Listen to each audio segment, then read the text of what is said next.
Shut up, 42. Fucking hate you. Why aren't you a Jew?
How fucking dare you?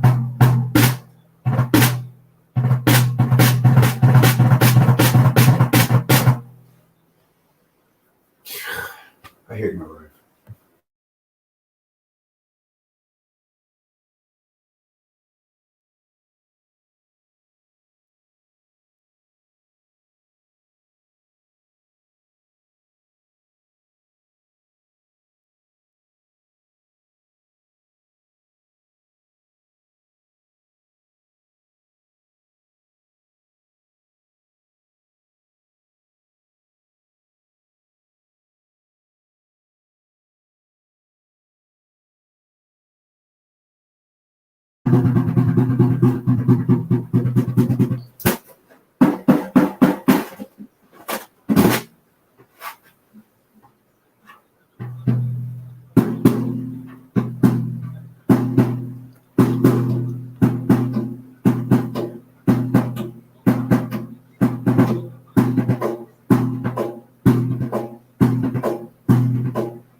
Sounds like Cowboys and Indians, huh?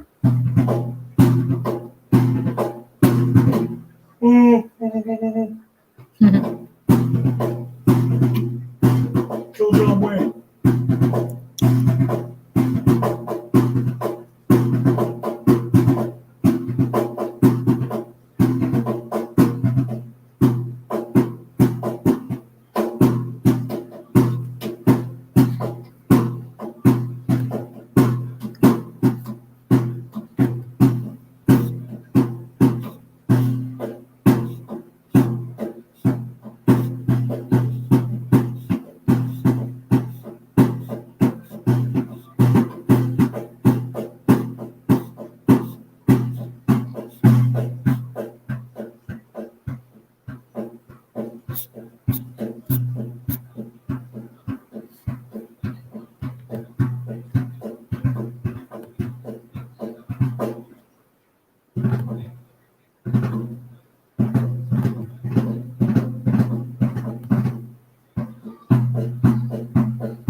Try pussy.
When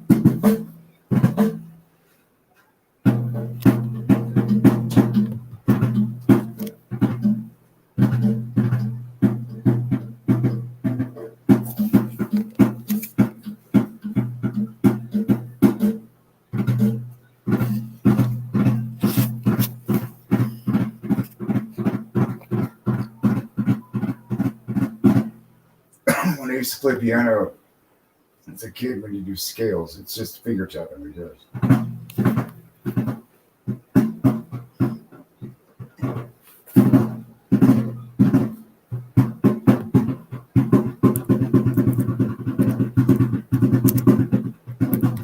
Your 3-tone, 4-tone. 1, 2, 3, 4, 1, 2, 3, 4, 1, 2, 3, 4, 1, 2, 3, 4, 1, 2, 3, 4, 1, 2, 3, 4.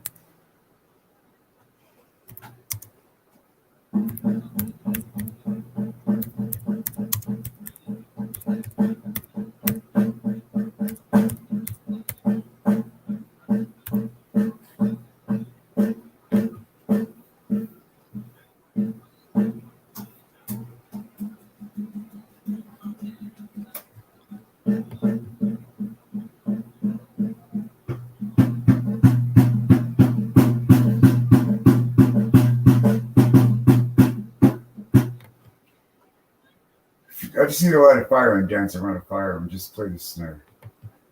Come one, come all. Let's dance around the fire like heathens. No, the snare is a very powerful instrument. It has many meanings. I mean, that's you. Look, you kept it for a reason. I wanted to get rid of it. You know, you're all, I don't care. I'm like, no, let's keep the snare. It's cool. So you could.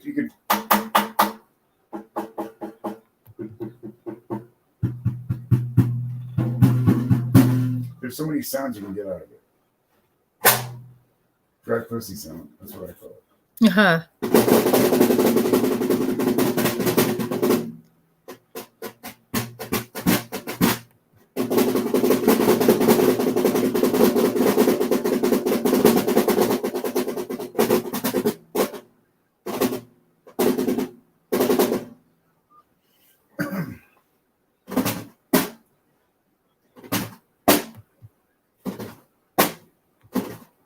I bet you this is how what's her name learned how to play drums when she was a little girl. The famous singer, the one you like and one I liked her. Yeah. What's her name? Loretta Lynn. No, the pop singer. Her and her brother. Who? She died from anorexia. Oh, Karen Carpenter. Karen Carpenter, yeah. I bet you when she was a little girl, she learned how to play drums by doing this kind of shit. Yeah. No, she was in a marching band. Yeah. She learned how to play the sounds, and then she got the tones going. No, she played a big drum. You know, the one that goes like this? Yeah. She did those. And she just sat in her room like this. Yeah, and snared. And then she'd open it up. And then she'd put it down. I know, you've watched her play, right? Solo? Without singing or anything? You watched her play. Yeah, she had a good ear for it. I know, even men say she played pretty good. For a girl. Not bad for a girl. Yeah. No, she was pretty good. It was her voice that knocked everybody out. She knocked it out of the park with the obviously. She had an angel's voice, and her brother was so fucking jealous of her too. Of her talent? Like, yeah, because she was more talented than he my baby was. sister, and she's like totally fucking. She has more talent. It's just her voice. It's mostly the talent. And he only knew how to play we called it. He knew three chords on the guitar. And he played piano a little bit. A little bit. Keyboard. What he could do is he could play scales. He played 4-tone. What I use my ring finger, middle finger, index, and thumb. No, his mother. I don't really use my pinky. Because his mother had more aspirations for him. She said she dreamed one day he'd be a famous pianist, or we call it world famous.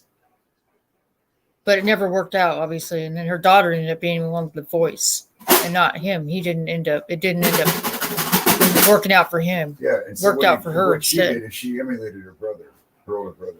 Mm-hmm. She emulated him. No, he taught her how to harmonize music. Yeah, and she picked up on the tone.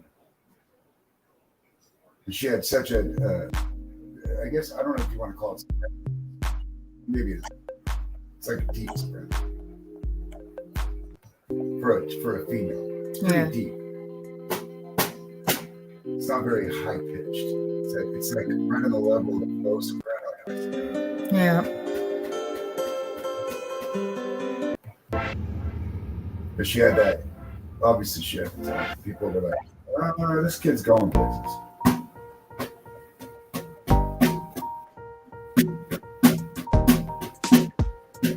You can just imagine yourself. Isn't that fun? No, I'm testing out some background music on here. It's I mean, new. you checked It's my ringtone, didn't you? no, it's free music from YouTube that you can add to your videos. It's clips But of music you can check my use. ringtone on my phone? No, just for the one for the boss. Oh, I forgot. It just has a different type of tone to it. Don't mess with my settings.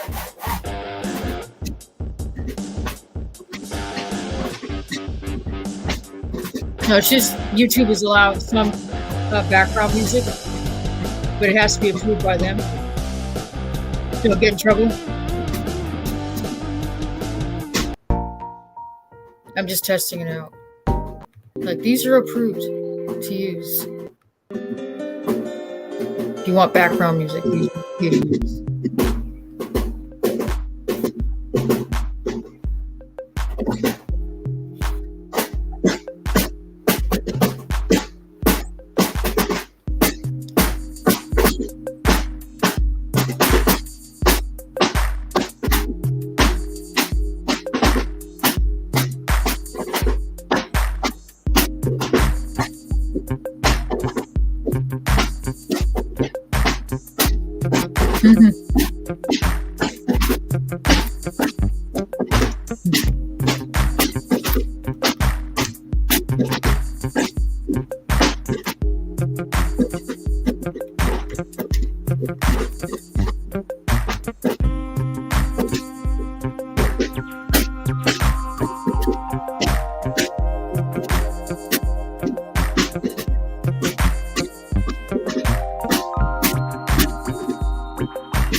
Oh, that little bit of snaring.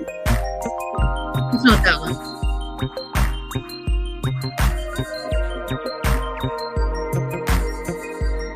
You like this sound? Or do you want something?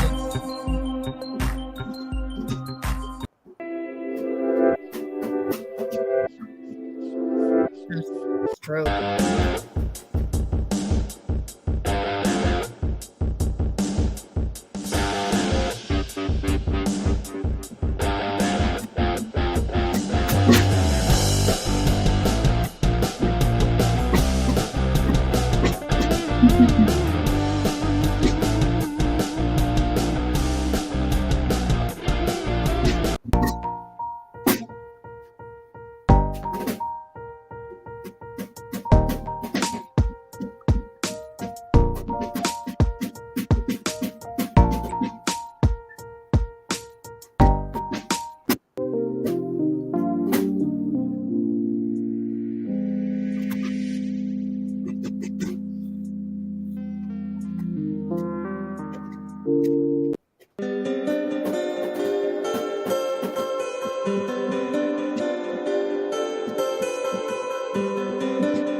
I guess it's a new feature on YouTube. They're allowing approved music for background in the videos. They're allowing some different background music, but it has to be approved by them. Like, all right, cool. I'll just put it low, so it doesn't overwhelm the whole video. No, it kind of makes the video more interesting. There's a little bit of music in the back, instead of just being that dead silence. It's nice to have a little bit of beat in the background. You know, like in movies, like they'll add a little bit of music to it, you know, to kind of bring interest to the story. They'll add music to the scene.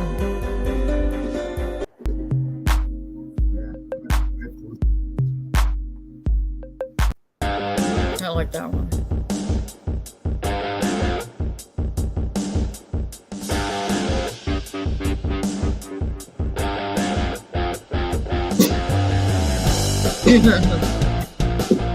This headbang music, right? Guitaring, riffing.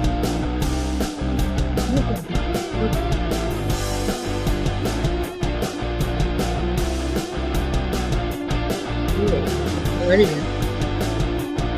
I think I played all the music that's available.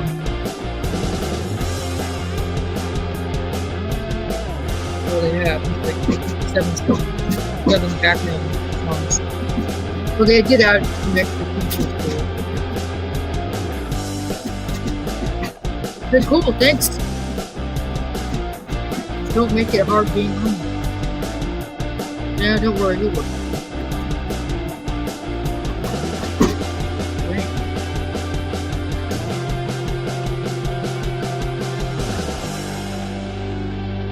Tired of sitting on the bed? You're holding it like a monkey, huh? You're holding that drum like a monkey now. Monkey in that shit. Like a monkey holds up a banana. A bushel of bananas up in his feet. And he throws the empty banana peels at your head.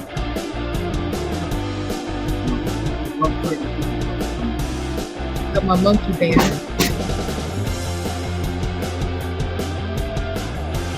Look at all these old. Basically, old rhythm of the new songs. Bill is the song.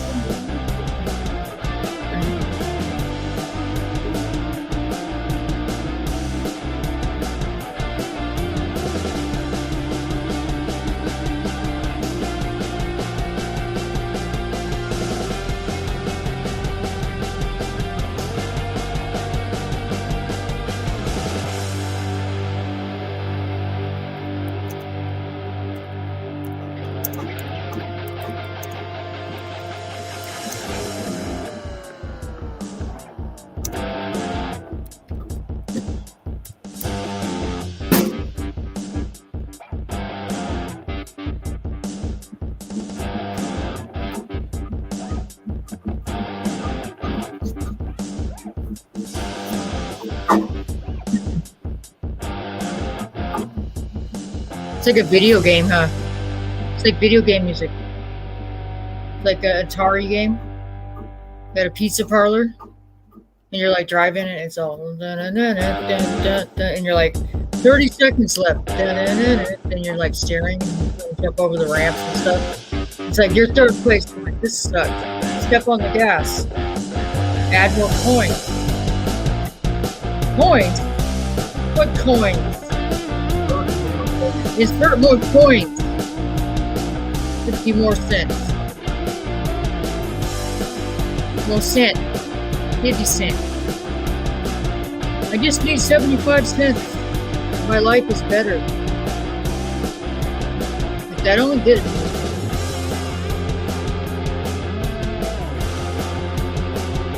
Loving the music, right? It's like Rockabye Baby. Rockabye Baby in 2022. When the wind blows, you're gonna get Joe Biden. When the bow breaks, it's gonna be Hillary.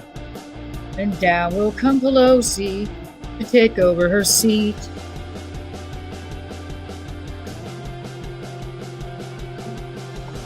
Yeah, I'm just screwing around. Just rocking out, right? I love that rock. Love that soft rock. Less talk. Okay, here's my book. See, a million years ago, it was $2.45 when it was a used book. Now it's just somebody's just started trash. Now it's mine. Mine. It's like a little kid. Mine. Mine. Mine. New brand. Why do I want a new brand?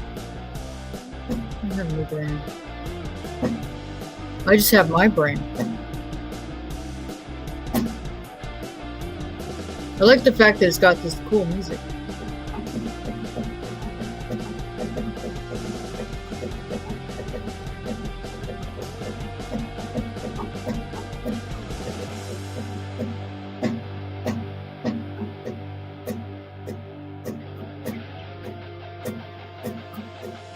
I can still show my Grizzly book. It's fair game, everybody. Fair game.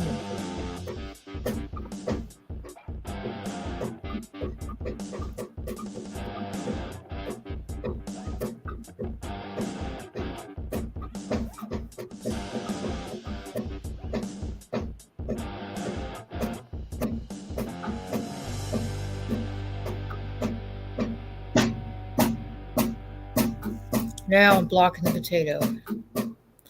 Yeah, I made this because I took a picture of a potato and then I put an ugly, like vulture looking son of a bitch. This was before I knew about Biden. This is before Trump was president. I put an ugly vulture in a potato. Little did I know it was going to be the future. Oops, get out.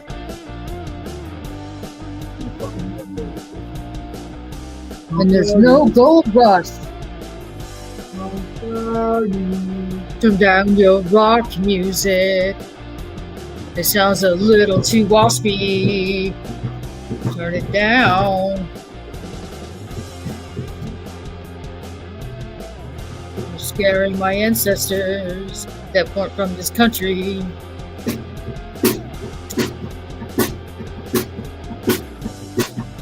Now it's a beautiful meadow with flowers.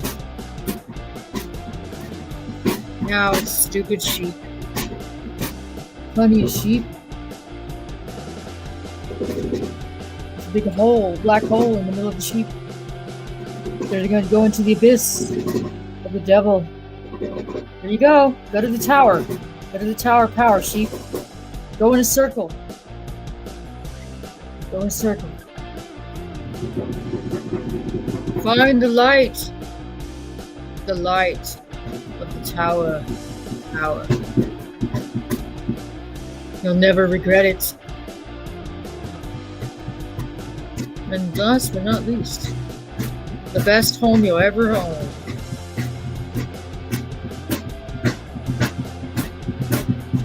There's the abyss hole taking you to hell. It's opening up in the middle of the living room. Take you where you belong. And then back, because you didn't get me to that. Take the good stuff. And now I'm all blurry. Everything's blurry. See, my background's all blurry. Everyone like blurry? Blurry's cool.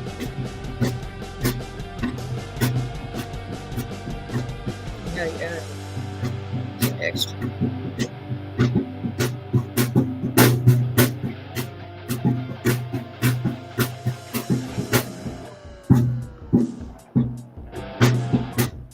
Yeah, I'm not gonna use that.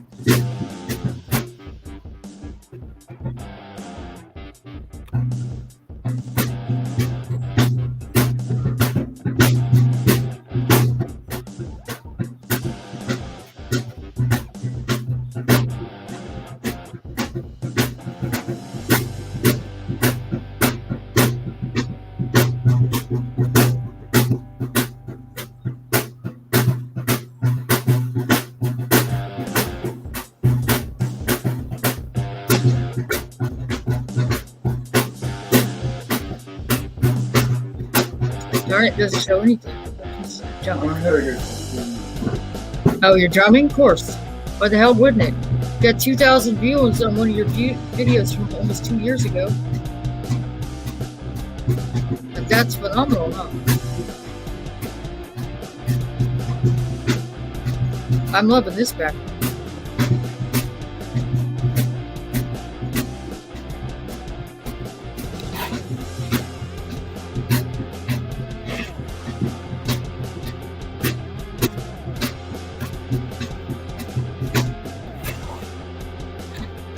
Just a room, picture of a room, hotel room door.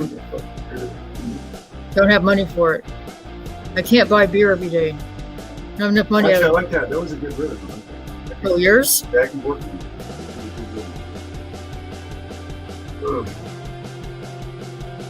Yeah, the blue Said screen. that tribal song. They're like Brazilian Portuguese shit.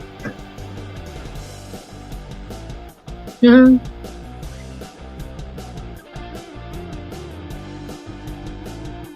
Yeah, you would, huh? Listen to this stuff.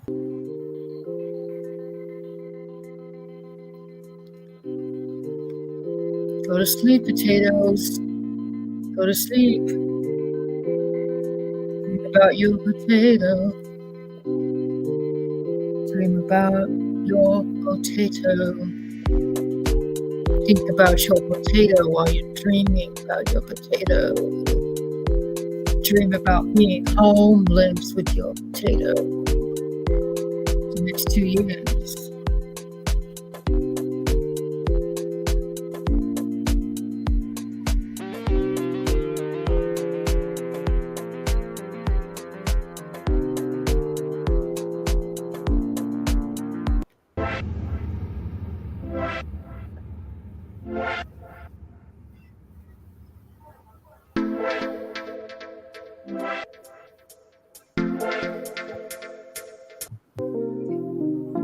It's hella funny.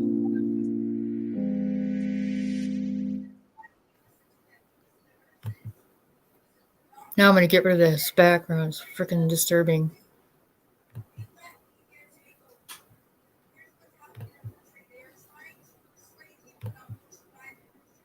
Now it's back to my crappy background.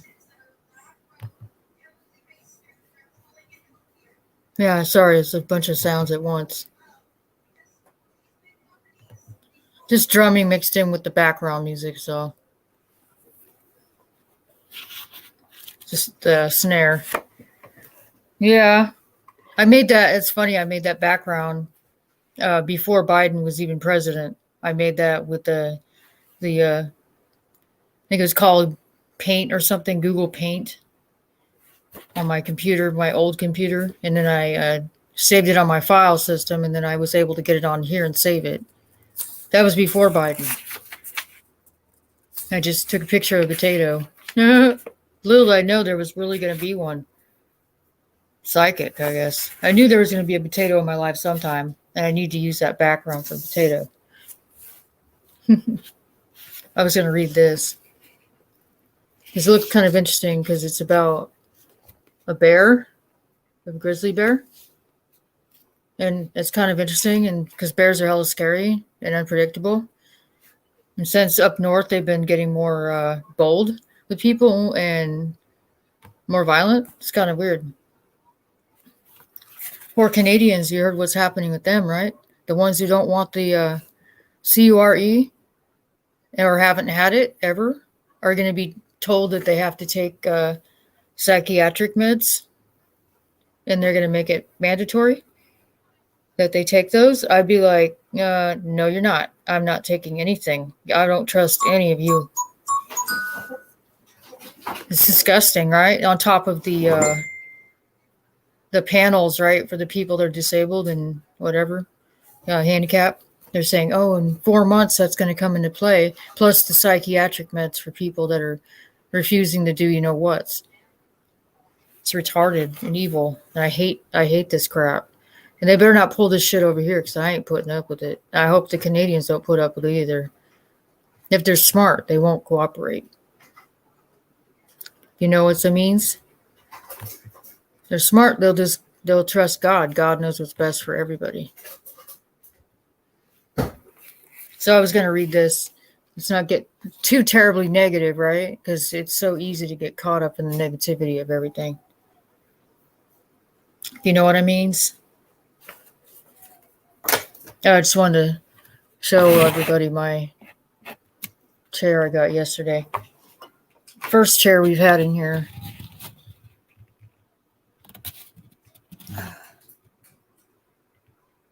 You can see it. I gotta make some adjustments here because I don't have a camera that points directly at something. I have to mess with it. Get it to focus on something.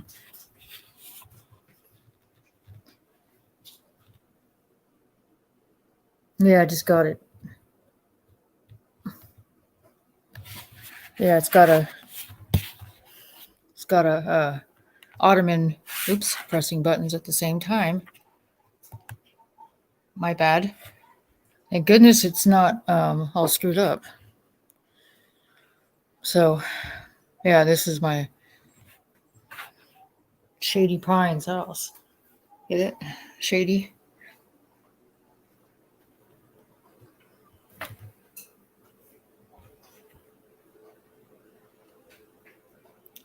Yeah, so it's pretty exciting. I was just messing with the music earlier. I just discovered it. It said StreamYard now has music. You can play a little music in the background. Yes, I guess it's approved music that's okay to play, I guess, while you're recording something, that you won't get in trouble. So I'm like, okay, what is it? So I started playing it because it allowed me to play it. So I'm like, oh, okay. Not bad. It's kind of generic music. But at least it's not like the weird nightclub where the guy killed 50 people and was let out of jail, the next day? Or the same day that he killed all those people? Absolutely incredible, isn't it? What people are allowed to get away with. And yet I'm paying all my bills and I just paid my car insurance and all this other stuff because I'm not trying to be a dishonest person. So, but some people get away with stuff, others don't. So I'm going to put another banner up.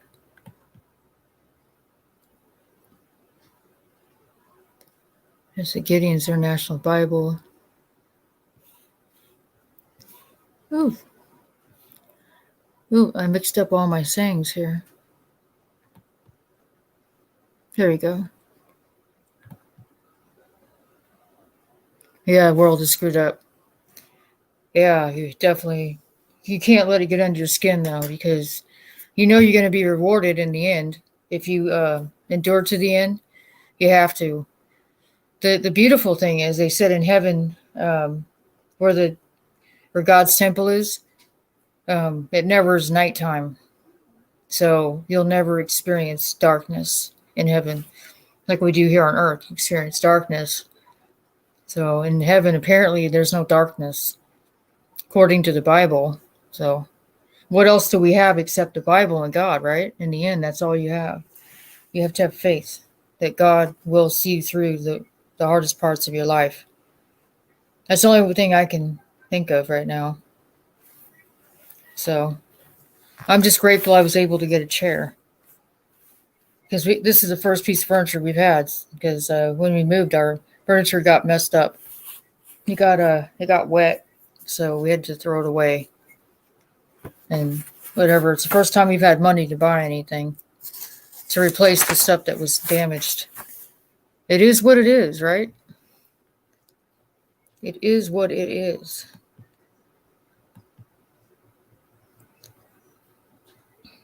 Yeah, so we're doing the best we can. Sure you're doing the best you can too, Josie. Try to hang in there, right? Everyone's like, oh my God, how much time we have left for the bank's collapse and all that. It's like, shit, I don't know. All I know is the Bank of America in my town, there's only one Bank of America open. They closed the other one after the problem, and they never reopened the branch. It just stays, it's gone, it's closed. So there's only one branch. They're probably trying to phase us out. I guess banking and all that. Maybe they're trying to adjust it or something the new way. So they're closing these other branches, and they're going to reopen different types of banks, I guess. You know what I mean? Maybe they're getting ready to reformat. I don't know.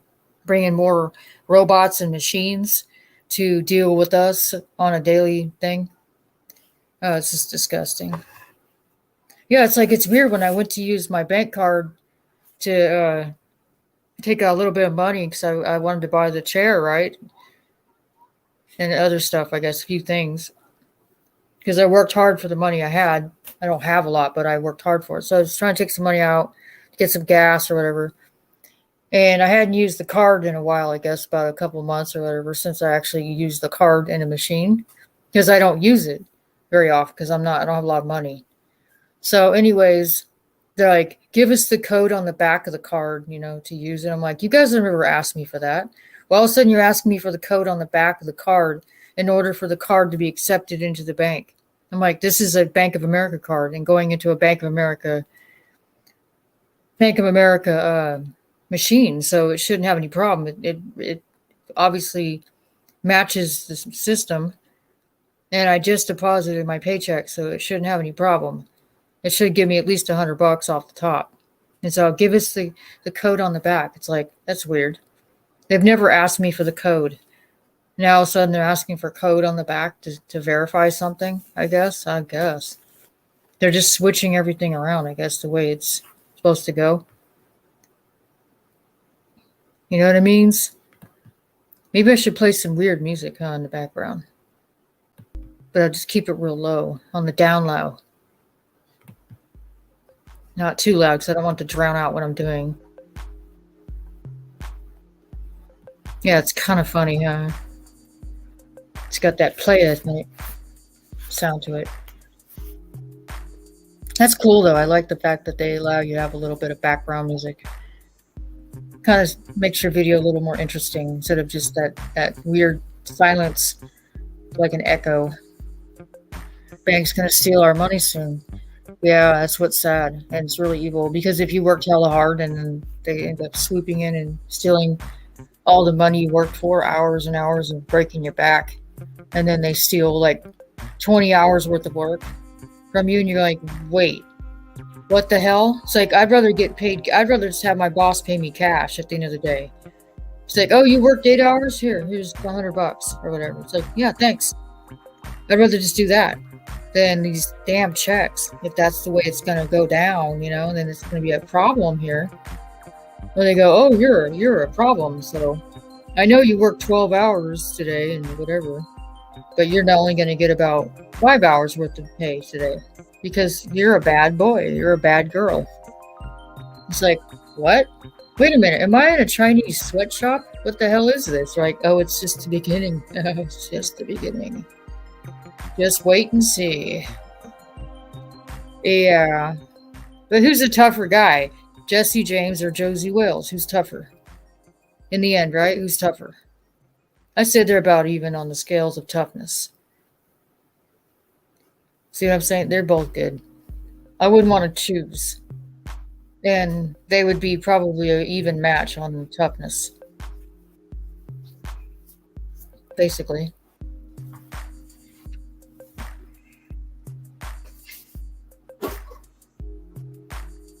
So I was just going to read this book, and then I'm going to close it out.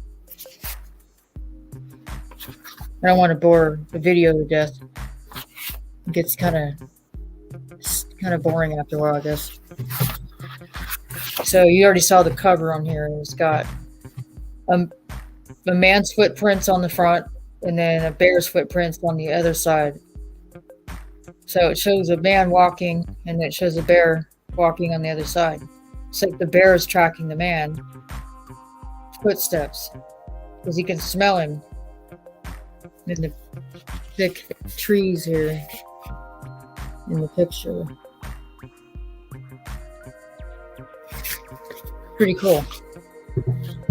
And you like grizzly stories, right? Basically. Stories about grizzly bears. Interesting. The challenge of it? I can't go in there because I'm going to get busted if I know you do. Oh. Alrighty then.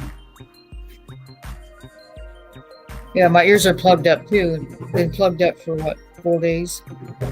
Can't hear my damn ears. I wake up and I feel like I'm underwater. It's like, what the hell? feel like I have water in my ears. And it takes me a while for it to like go away. It's like, what the hell? So it's all with the new stuff, right? So, okay, here's the story. It says one.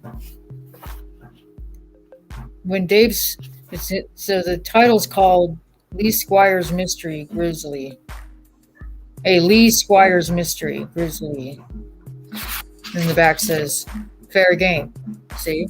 When you enter the bear's realm, you're fair game. You become part of the food chain. It says, when Dave Fife's wife, Trudy, called me in Washington and asked if I'd pinch hit as cook at their Montana ranch for a week over Easter, I said I'd get back to her. Last time I was in Montana, I'd hired on as camp cook for a pack trip into the Bob Marshall Wilderness and ended up getting involved in a double murder. They saw lightning. They say lightning doesn't strike twice in the same place, but I wasn't feeling very confident. Clint, my ex-husband, had been back in touch for the first time in 2 years. Rotten memories kept drifting off of their moorings. On the other hand, my memories of the J.E., the Fifes' Dude cattle ranch, glowed golden. During my adolescent years, for a couple of weeks each summer, my parents had taken my older brother and me to stay there. The place had been a teenager's Eden, complete with horses named Clinchfoot and Freckles, and wranglers named Slim and Shorty. Recently, my brother had revisited the ranch with his family and come back to report that it hadn't changed.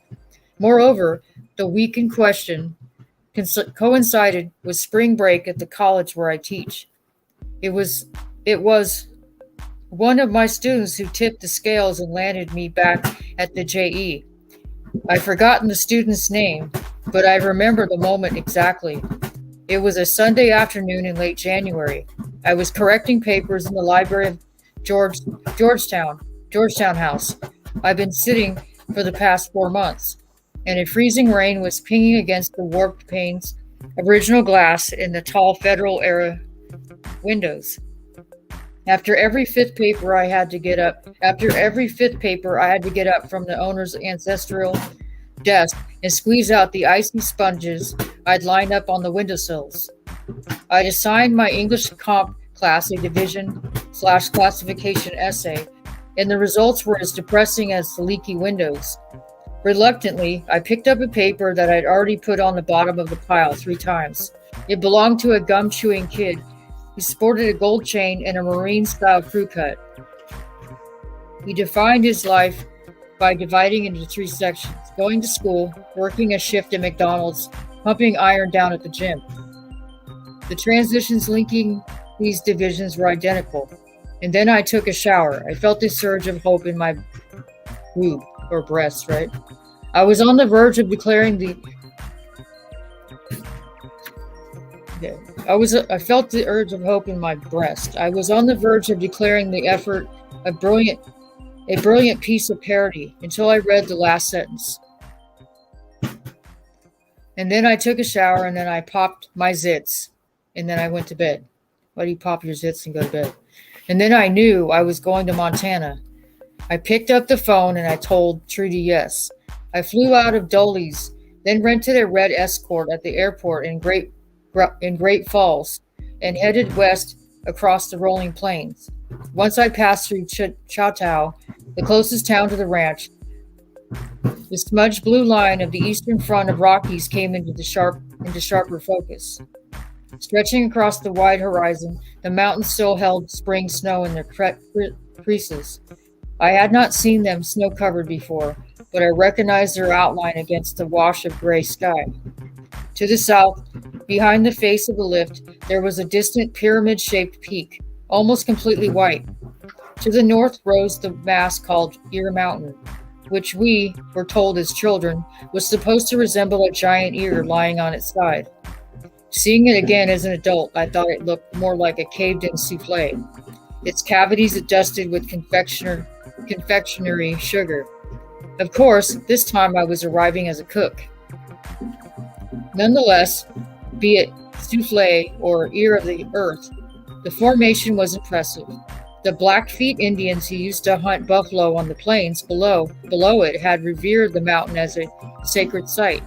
The boys of the tribe had climbed to the high, flat summit in search of visions to guide their manhood. More recently, the mountain had inspired the late A.B. Bud Guthrie, one of J.E.'s neighbors. In the East, Guthrie is not well known, though an occasional film buff will remember him as the author of the screenplay for the classic Alan Ladd movie Shane.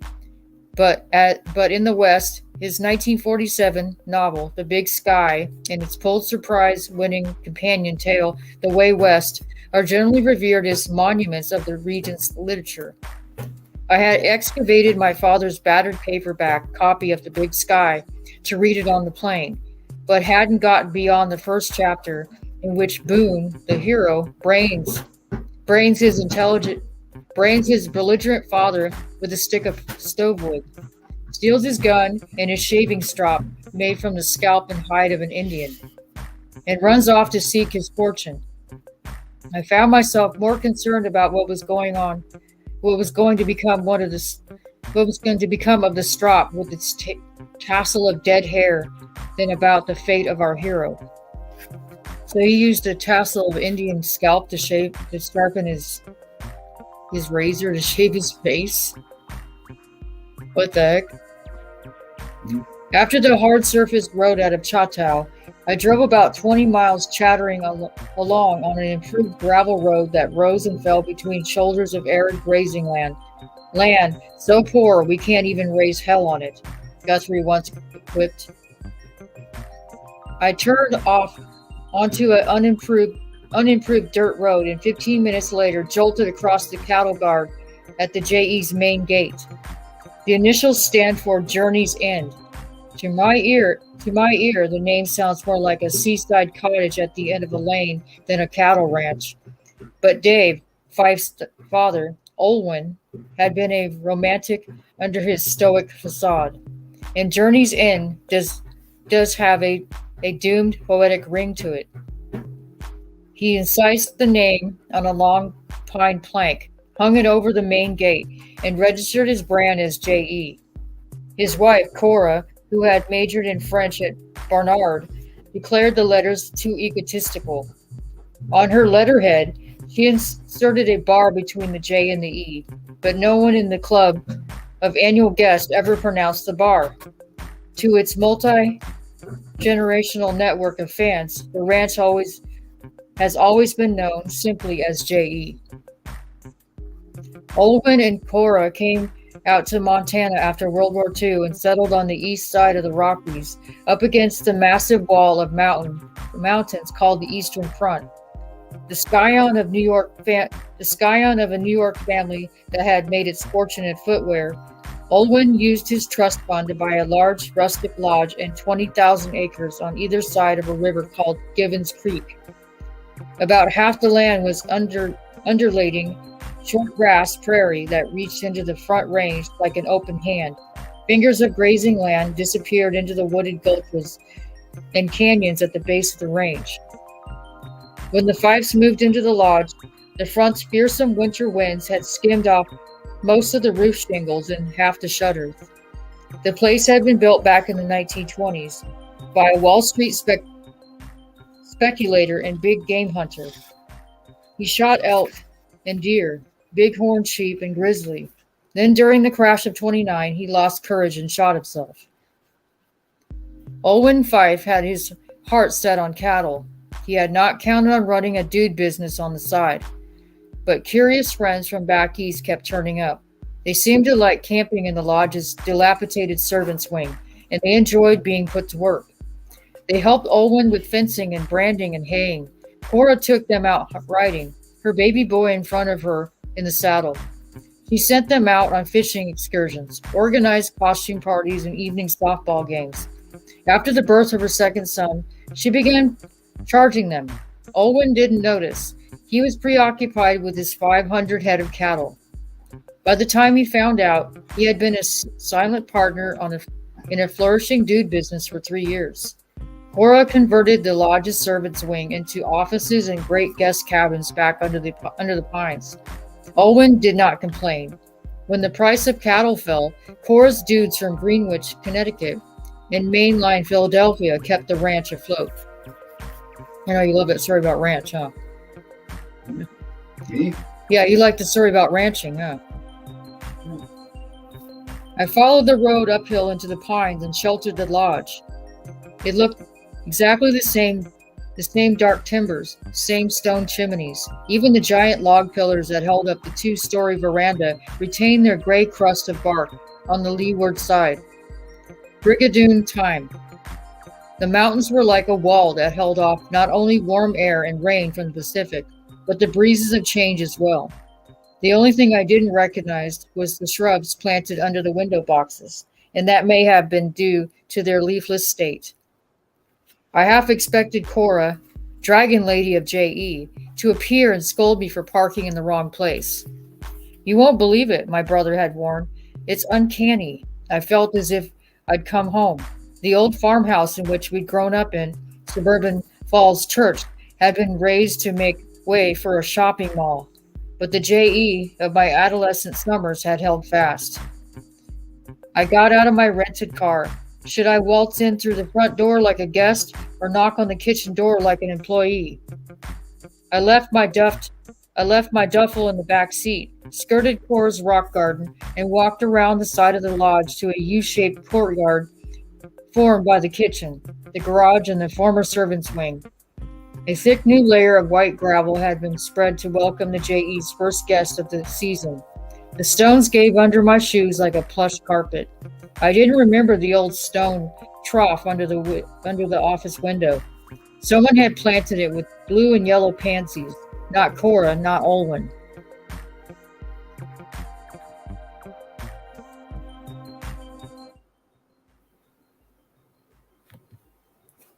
I was just turning down that. Keep going. It's like Rockabye Baby Lullabies. I like this. What, the story? Yeah, I'm rocking out to this shit. I like it. Oh, the music? No, you. Oh. Just reading. Olwen had died almost 15 Tell me a years story. ago. I know, you like the story of the damn ranch. No, I just like you talking and just telling me a story. I like it. I like being read to. Yeah, Ooh, okay. Maybe some of these people do too. I don't know. Some, not many. Olwen had died almost 15 years ago of lung cancer. He left the J.E.'s 20,000 acres, now debt-free, to Cora with the instruction that she was to keep the land intact. Under no circumstances was she to divide the property between their two sons. According to the grapevine, at the time of his death, Olwen was estranged from his oldest son, Mac, who had burned his draft card at the University of Montana in Missoula, an institution from which he had dropped out after a semester and a half. The local TV station had attended the protests and caught Mac on camera. He had almost set his own wind-blown hair on fire as he torched his card over a 50-gallon steel drum, an overly optimistic size, as it turned out. Mac was one of 5 card burners. Thus, he made a 3-second appearance on the late night news. Olwen happened to catch it. Afterward, Mac moved to Canada, where he sat out the Vietnam War. When Jimmy Carter gave amnesty to draft dodgers, he migrated to Kenya, where he learned how to make movies of wild animals. What? When Cora died at the age 70, also of lung cancer, it was generally expected that Dave, the younger Fife, would inherit the ranch. He had done his bit for God and country in the Marine Corps, then come home to help his parents run the ranch. But surprise, Cora left the 20,000 acres to Mac, her prodigal filmmaker.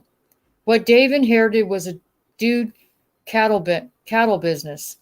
The lodge and its old Navajo rugs, the guest cabins and their old iron bedsteads, the tack shed and its dozens of tooled saddles, the corrals and farm machinery, all were Dave's as part of their business. For use of the land beneath his bequest, he was to pay $1 per annum to his older brother, which meant, of course, that Dave had no claim to the land he worked. But by the terms of Cora's will, Mac was legally entitled to sell it out from under him. Certainly, Mac had been Cora's favorite. Not that he was a mama's boy. The reverse, in fact. When I was at JE in the early 60s, Mac, at 14 and 15, was always in trouble with Cora for riding at breakneck speed or making wisecracks about her guest. This, of course, made him glamorous among his peers. The word cosseted comes to mind, but that's not exactly right. He was pampered by Cora. She wasn't the pampering sort. Mac was admired by his mother. I don't remember much about Dave. He was probably better looking than Mac. Now that I think of it, he had a nicely shaped head under his sandy crew cut, a square face. Olwen's blue eyes. It was easy enough to imagine his face on a Marine recruiter poster, but he had none of Mac's break your heart appeal. Dave and my brother, Johnny, were the same age, and they used to hang out together. I used to tag along with Mac's followers. Now he was an eco star. Over the last couple years, his name kept turning up in coverage of wildlife issues. Most recently, he had been featured in a Newsweek cover story called The War in the West, Fighting for America's Mythic Lands. There was a double-page spread on him, 3/4 of it taken up by a portrait in color of a cowboy who loves bears. The caption was set off in a pastel blue box that picked up the grainy blue sky behind him. Mac looked good. Mac looked good, hatless, tanned, friendly wrinkles around his intense dark eyes, mouth firmly set. He wore a khaki shirt rolled up at the sleeves. The khaki matched the color of both his hair and the rolling plains at the back and suggested an attachment to the earth. Military strength, the romance of safaris. Maybe I'm reading too much into it. On the other hand, the accompanying 2-column article was headlined Evan Fife, Jack's Costo of the West. Evan was Mac's given name. At the JE, he had always been Mac, a nickname of unknown origin. The text, compiled by 4 stringers, reverently mentioned his early work with lions in Africa. He didn't test the reins down in Africa, did he? A Belgian-produced film shot in Ngorongoro Crater. His documentary on the snow leopard, narrated by Peter Matheson, and his now famous 1986 PBS special on Ursus arctos, the grizzly.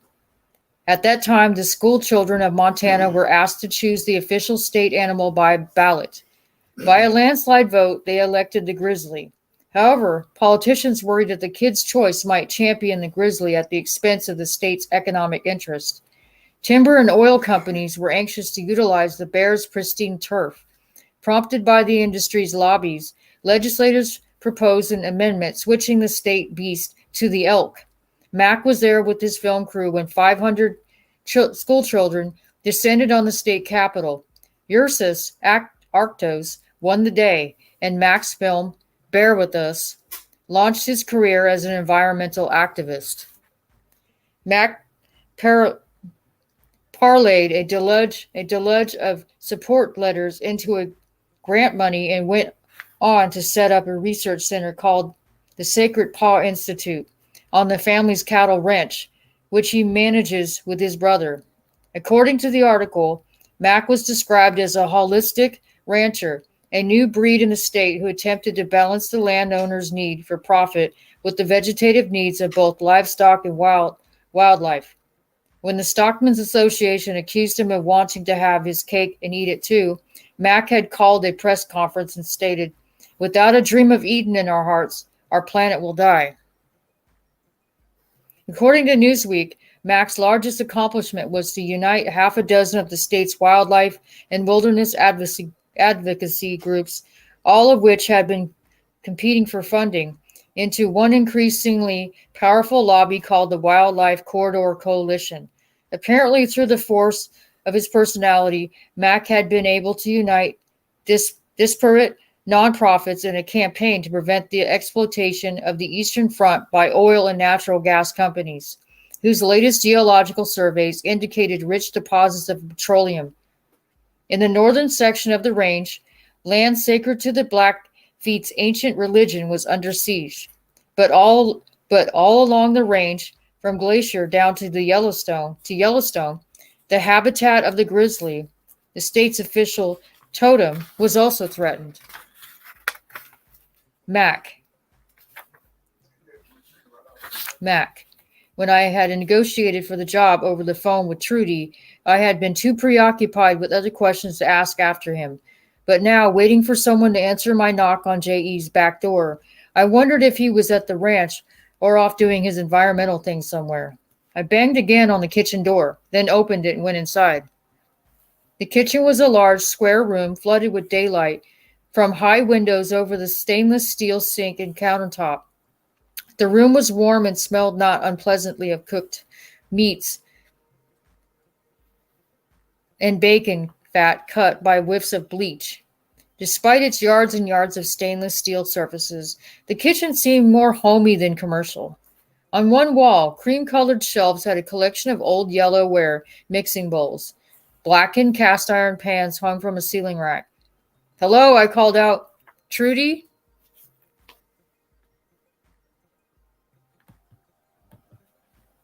I walked through the kitchen into a maze of pantries. I opened a swinging door into a staff dining room where a lone Easter lily sat in a pink foil-wrapped pot halfway down a long vinyl-topped table. I opened another door into a dark corridor paneled in varnished pine. "Trudy," I called again. I retreated into the warmth of the kitchen. I was testing the hand crank of an antique cast iron meat slicer when I heard footsteps coming through the pantries. A girl in an oversized lavender t-shirt and baggy shorts came into the kitchen. She was about 12 and had the healthy glow of a field hockey player, plump but strong, with fine brown hair falling in her eyes. "Hi," she said. "I thought I heard someone down here. I'm Lynn." "I'm Lee Squires," I told her. She looked blank. I added, "Cook of the week?" "Oh, yeah, Mom said you were coming. I don't know where she is. I can show you where to put your stuff. We made up the downstairs room for you. Mackin's room upstairs is nicer, but he left it full of junk. He doesn't like anyone to touch his stereo while he's gone." "Mac on? A brother, perhaps?" "No, he's our chef. Winters, he's gone. Winters, he's gone down to Arizona to cook at this resort. Takes off on his Harley. That's why you're here. Mom couldn't get him to come back for just a week. She considered me. Macon's got this tattoo, a green dragon snaking down one leg. Sometimes he shaves his legs so you can see it better. He's pretty hairy." "How's his cooking?" I asked. Lynn shrugged. "Uninterested. It's okay." "Want to see my tattoo?" Her eyes widened. "You have one too?" "Me and Cher." I pulled down the neck of my sweater and leaned toward her so she could see the small red and black ladybug below my collarbone. Lynn moved closer and peered at it. The part on the top of her head was a perfectly straight line. I could smell her shampoo. "Ladybug, ladybug, fly away home." The tattoo was almost 10 years old. I'd gotten it not long after my daughter died of leukemia. Rachel had been 4. Now she would have been close to Lynn's age. At that moment, Mac Fife walked into the kitchen. He looked blankly at us. I tugged my sweater back up. "She's got a ladybug," Lynn announced to him. She turned back to me and demanded, "You got any others?" "Not yet." Mac was preoccupied. "Where's your mom?" he asked his niece. "Search me," she said. Max stood over 6 feet, but somehow looked smaller in person than he appeared in the Newsweek portrait. He also looked more worn. In the afternoon light, flooding through the kitchen's high windows, the gray in his light brown hair was visible, and the lines at the corner of his mouth looked more sharply etched. "Hello, Mac," I said. "I'm Lee Squires. I don't know if you'll remember, but I used to—" "Yes," he interrupted. Suddenly he was alive, boyish, full of spark and challenge. "I know who you are. I just didn't recognize you. It's been a long time." We shook hands. His grip was dry and confident. "Great to see you. Did Trudy tell me Did Trudy tell me you'd be out here before as a cook? Last summer, I subbed as a camp cook on a pack trip in the Bob Marshall for Pete Bonsker. He frowned. Don't think I know him. Then it came back to him. That was the Stans family trip. A couple of the party were killed, weren't they? Yes. He looked at me reflectively. His dark eyes were sympathetic. What happened? Lynn demanded. Mac raised an ironic eyebrow. They were murdered, he told his niece. She wrinkled up her nose. Gross, she said. You always did like to be in the thick of things, Mac teased. We never could shake you. I smiled. Not for lack of trying. He laughed, draped a camaraderie arm around my shoulders, and gave me an affectionate squeeze. At age 12, I would have fainted. At age 40, I felt as if finally he let me into the gang. When we were kids, he said to Lynn, we used to play keep away on our horses back up in the gulches. Lee was always it. It was the only way we let her play. We rode like hell to get away from her. It's amazing none of us were killed. Lynn pushed a strand of hair out of her eyes. Back in the good old days before insurance, she sassed him. It sounded like the refrain of a song she heard too many times before. Insurance. Insurance was a dirty word in the Fife household. It would be hard to find an American adult who was no complaint, but it would be hard to find an American adult who has no complaint with insurance, be it medical, automotive, or liability. But in Dave and Trudy's case, the insurance business was destroying their livelihood. The guests they'd invited over Easter were step one of an emergency family plan to save the ranch, or at least a good part of it. My role in it all was to fatten up the visitors, not as lambs to the slaughter, but as prospective saviors. After dinner on the evening, I arrived. Trudy and I took mugs of tea into the staff dining room and went over the week's menus. Though she was trying hard not to let her anxiety show, I felt as if she were drowning in details. She'd been debating the rice or potatoes questions for 10 minutes when I attempted to lighten things up by saying, "You worry this much over all your menus?" "Food is critical in this business," she snapped back. Then she let out a breath. "Sorry," she said. She gave me a weary smile. She was a pretty woman with a sturdy build and outdoorsy squint lines at the corners of her eyes, which were blue and made bluer by her eyeshadow. She was wearing a bright teal-colored sweatshirt with her jeans. It looked brand new. She put on a fresh red lipstick for dinner as well, but now all that was left of it was her liner, and you could see that she'd drawn her lips lightly fuller at the sides than they were. I liked her determination. She massaged her temples, then pulled a pink plastic comb out of the shoulder-length mass of her tightly permed, uniformly brown hair. She turned the comb over in her hands, browning as if she'd never seen it before. Then she looked up at me. Would you believe that they called us every day, and sometimes twice a day for the last 2 weeks? Once they asked if the orange juice would be freshly squeezed. They just wanted to let me know that they preferred hand-squeezed to machine pressed. What'd you say? I tried to sound casual instead of alarmed.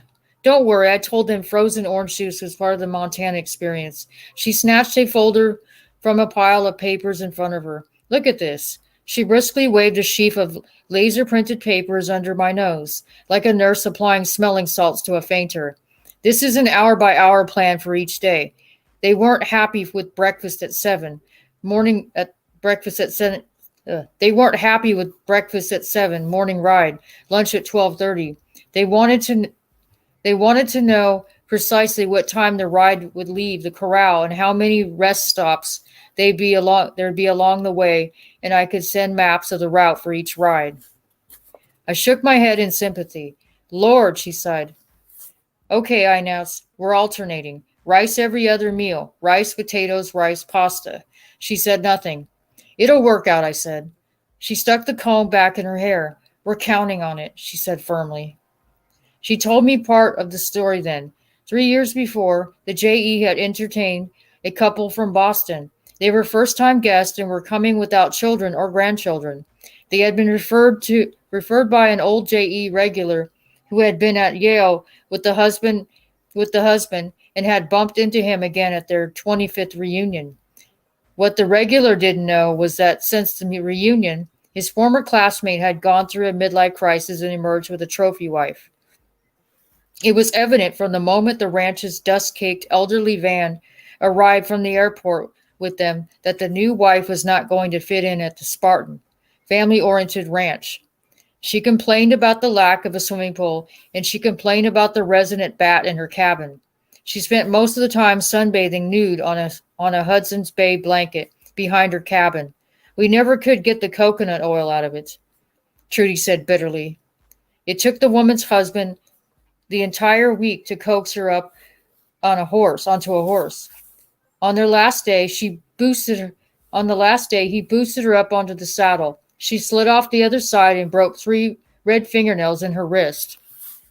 It was not the first time a dude had fallen off a horse at the JE, because guests were allowed to actually ride their horses, to trot and lope instead of plodding along nose to tail in a walk.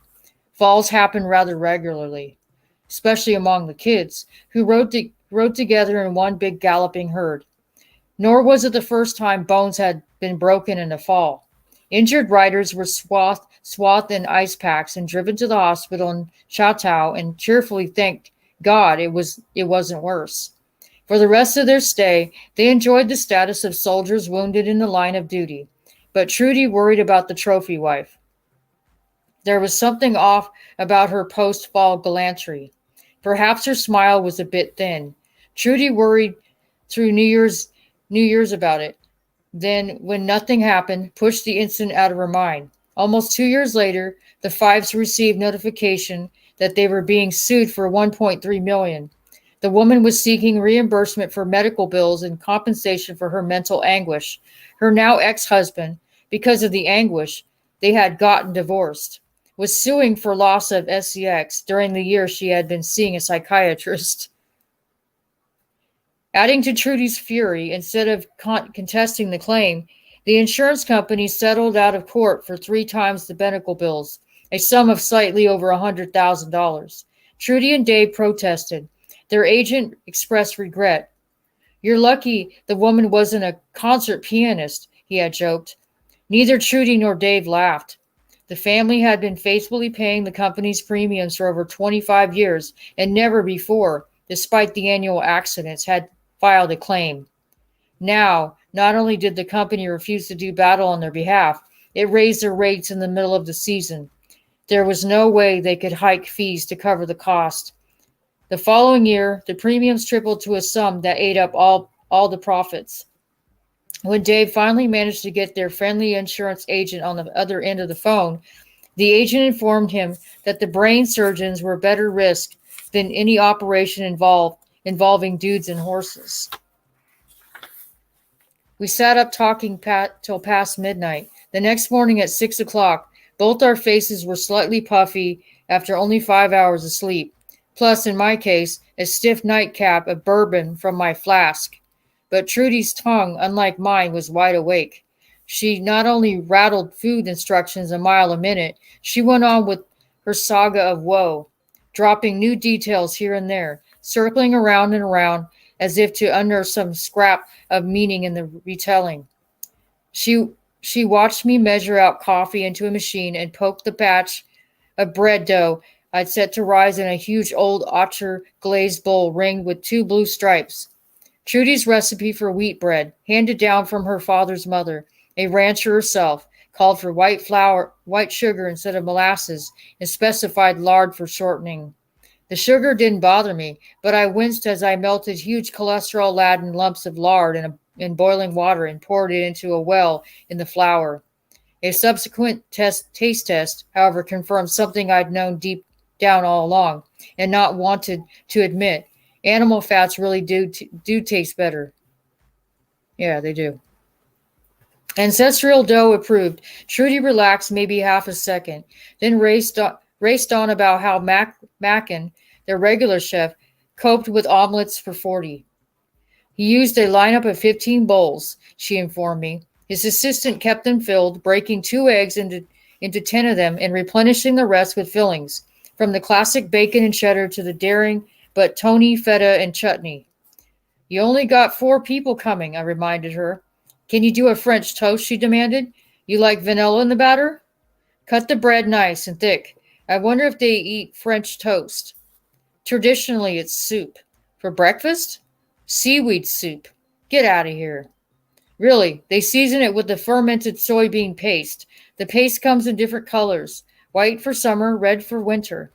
That's nice. She sounded depressed. Don't worry. According to the Washington Post, the entire country has switched to cornflakes and scrambled eggs. They were 4 Japanese businessmen. I didn't mention to Trudy that in Japan, the morning set had gained a dish in translation. Cereal, toast, and eggs were served with a tossed salad. The visit had been arranged through Montana's Department of Commerce. The Japanese company, NVI, Nippon Vacuum Instruments, was in the process of diversifying and was interested in acquiring a cattle company. Well-marbled beef, the kind that health-conscious Americans were avoiding, sold in Japan for over $100 a pound. NVI's salarymen had looked at ranches in Australia and were now arriving in Montana to do some comparison shopping. And although there was better grazing land in other parts of the state, the JE's cattle operation had one large plus. It was attached to a dude ranch. According to the man at the State Commerce Department, recreation was big in Japan. As business investments, golf courses were out.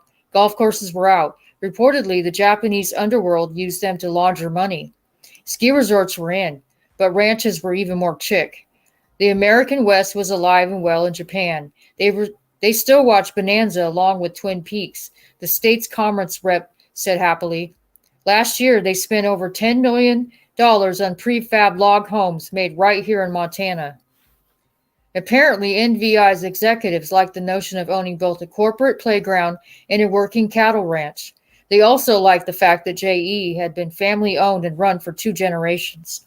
Japanese businessmen, particularly those who could afford Gucci loafers, appreciated authentically. The dude's business is not for sale, Dave said firmly. It's just a preliminary meeting, soothed the state facilitator. Trudy had no problem with the nationality of the men from NVI. There are some people around here still fighting World War II, she commented, but that doesn't bother me. As long as their money's good, I can get along with them. I don't care what they look like. We just keep on going without a major infusion of capital. She sounded a trifle defensive, as if she were explaining the situation to an audience of local dudes. It's not only the rotten business with the insurance, she pointed out. It's things like the plumbing. Some of it's over half a century old. The original lead drain pipes are disintegrating. Our handyman, Hill, manages to keep things going, but it's a full-time job in summer. The whole system needs to be replaced, to say nothing of the wiring. She leaned back against the sink and took a swallow of coffee from an oversized mug that warned "Mom" in giant red letters. It was still dark out, and the high window behind her reflected the kitchen's old ceiling fixtures like a pair of misshapen moons. I felt a wave of sadness. The time warp was an illusion, after all. Behind the scenes, the old idol was buckling, about to yield. A new order was waiting in the wings. You want me to try a batch of French toast now? I asked. For your breakfast? She thought about it. Yeah. She sounded encouraged. Use the white bread. This business, she went on, we've never been able to set much aside. But at least until last year, we were able to help out our older girls with college. I studied the kitchen's glass front refrigerator. What are you looking for? Trudy asked. Eggs. Dairy's in the baker's pantry. I found 6 dozen in cardboard cartons on the bottom rack of a cream-colored Westinghouse with rounded corners. It might have marched on carton legs out of little Lulu's kitchen. I took out 4 eggs and a stainless steel container of milk from the JE's cow. You're not going to use cream? Trudy demanded as I splashed the thin milk in the eggs. I looked at her. She held up her hands. Okay, okay. What about Mac? I asked her. How does he fit in all this?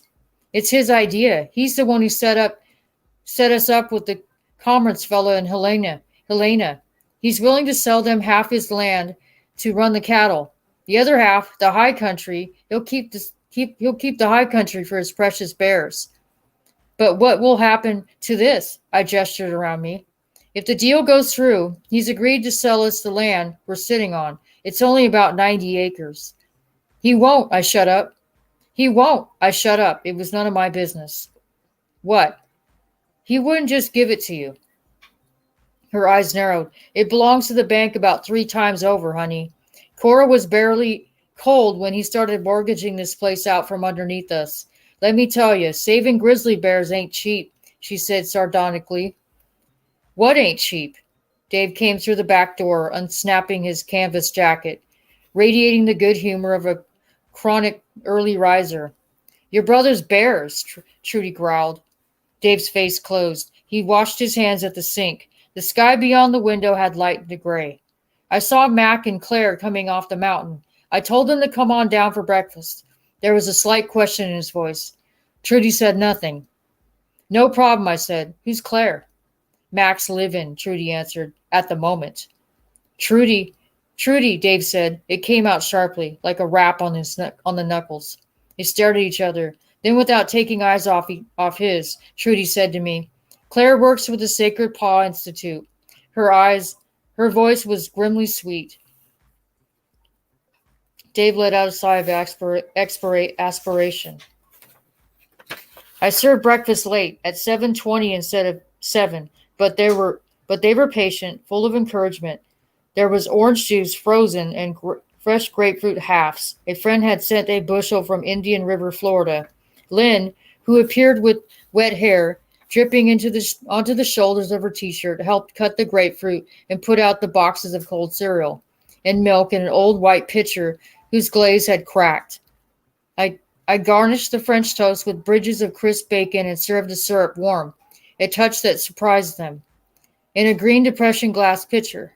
I liked the farmhouse look of the meal, the washed, softened red and white checked cloth, the heavy crockery, the lone Easter lily, its throat dusted with yellow pollen, stalked to attention in the center of the long, narrow table. Because it was Good Friday, I'd made a pan of hot cross buns. Their tops were a bit darker than I'd liked, and their sugary X's had melted and dried into thin flakes. But Trudy asked me to repeat them next morning for the benefit of the Japanese, so I felt I was off to an okay start. I hadn't seen Mac and Dave together since they were children. Back then, it was hard to think of them as related. They were so different. Dave, squarely built, taciturn, guarded. Mac, wiry and vibrant, certain as a crown prince. Now at midlife, it was as if their brotherness had matured along with them. It wasn't so much a matter of physical resemblance as a similarity of gesture and expression. The wry twist of their smiles was the same. They shared the same turn of voice, the same slight of inclination of head and neck. Whatever fierce rivalries had racked their youth, they now seemed settled in with each other. Trudy may have resented Mac for inheriting his mother's 20,000 acres, but if Dave shared her grudge, it didn't show. Mac introduced me to Claire. My assistant, he said, Claire Jenkins. Dr. Jenkins, he teased her. Claire, she said simply. She didn't smile. She had waist-long black hair, which fell loose down the back of her plaid flannel shirt. At first glance, she looked like a schoolgirl, an Indian schoolgirl, but her black eyes were older. She might have been 30. Her face was flat, with broad cheekbones. I wondered what tribe she was and whether it was rude to ask.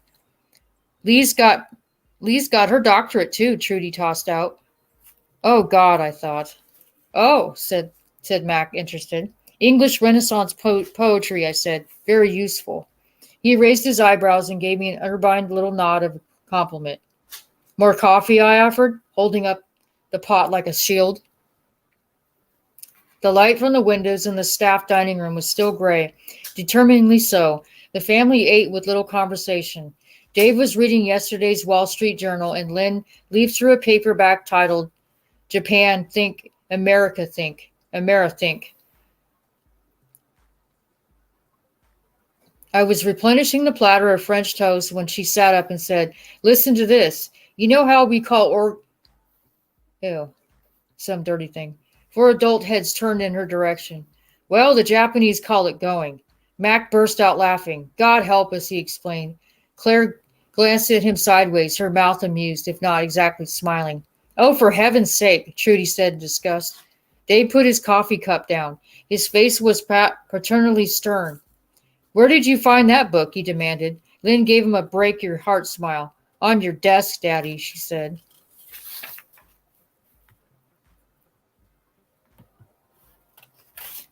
Here's chapter 3. I don't know how long it is. The guests were due that night for supper, winging it with a collection of old Fife family recipes. I felt new and nervous, even after my successful baptismal breakfast and a mountainous ranch-style lunch for 8. Beef hash, mashed potatoes, sticky buns, white bread, canned pears, and an entire brick of homegrown butter. By 2 o'clock, I had the kitchen back in order and was ready for a run. I set out along a dirt truck track that serviced the guest cabins set back in the pines. But at the last cabin, a ranch pickup blocked the way. The truck's original maroon paint had faded to matte pink. In its bed were the black plastic boulders of bagged garbage at the hill the rancher's handyman had removed from the kitchen barrel after lunch. Now, one by one, with meticulous slowness, he was loading a pile of rotting boards torn up from the cabin's porch. From inside the cabin, there was the whine of a power saw. A kid wearing a nail belt stood outside, hands on hips like an overseer in a grade B biblical. I recognized him from lunch. "What's your hurry, Cookie?" he called as I trotted around the truck. I stopped. "My name's Lee Squires," I said, trying to keep the frost out of my voice. "I've forgotten yours, I'm afraid." "Bobby," he said. He was about the age of my English comp students, and his round face had the same cocky, convince-me expression. He wore a yellow caterpillar cap on his head, a leather bracelet around his wrist, and a red and black checked wool shirt that gaped at his beer belly. Or perhaps I should say butter belly. At lunch, I'd watched fascinated and repelled as he applied a good 2 ounces of butter to each slice of his bread. "Bobby," I repeated. Hill carefully deposited board, nail side up, in the back of the pickup. He was taller and skinnier than Bobby, and maybe twice his age. His black eyes, set on either side of a fin-like nose, were bloodshot but not unintelligent. In his cheek, he held a tumorous-looking lump of chaw. In terms of handsome, neither Hill nor Bobby measured up to the Marlboro Man. I wonder if they score higher in the handsome does category. Bobby's eyes moved appraisingly from the scarf tied around my head down to my battered Nikes.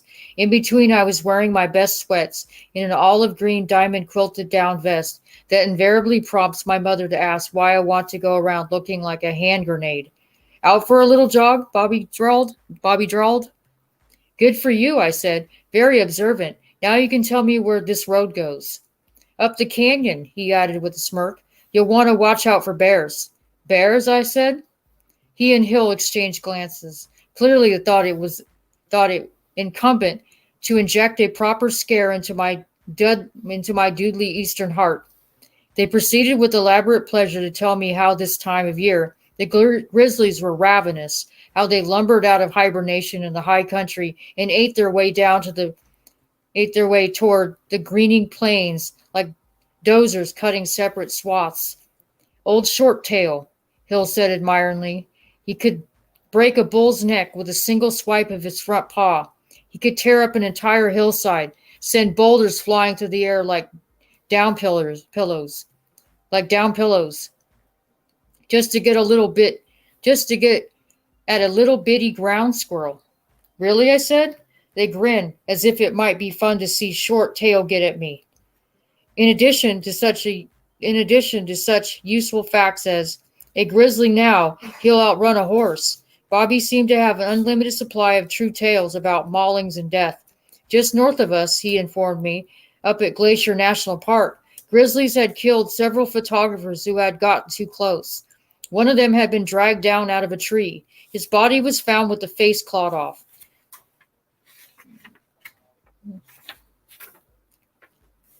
Down at Yellowstone, a concession employee had gone out hiking and never came back. Not till the end of the season did searchers find his gnawed remains. Hill grinned. And there was that lady ranger, he offered. She played dead, Hill persisted. Her husband watched the whole thing. He wasn't anything he could do, except throw his canteen.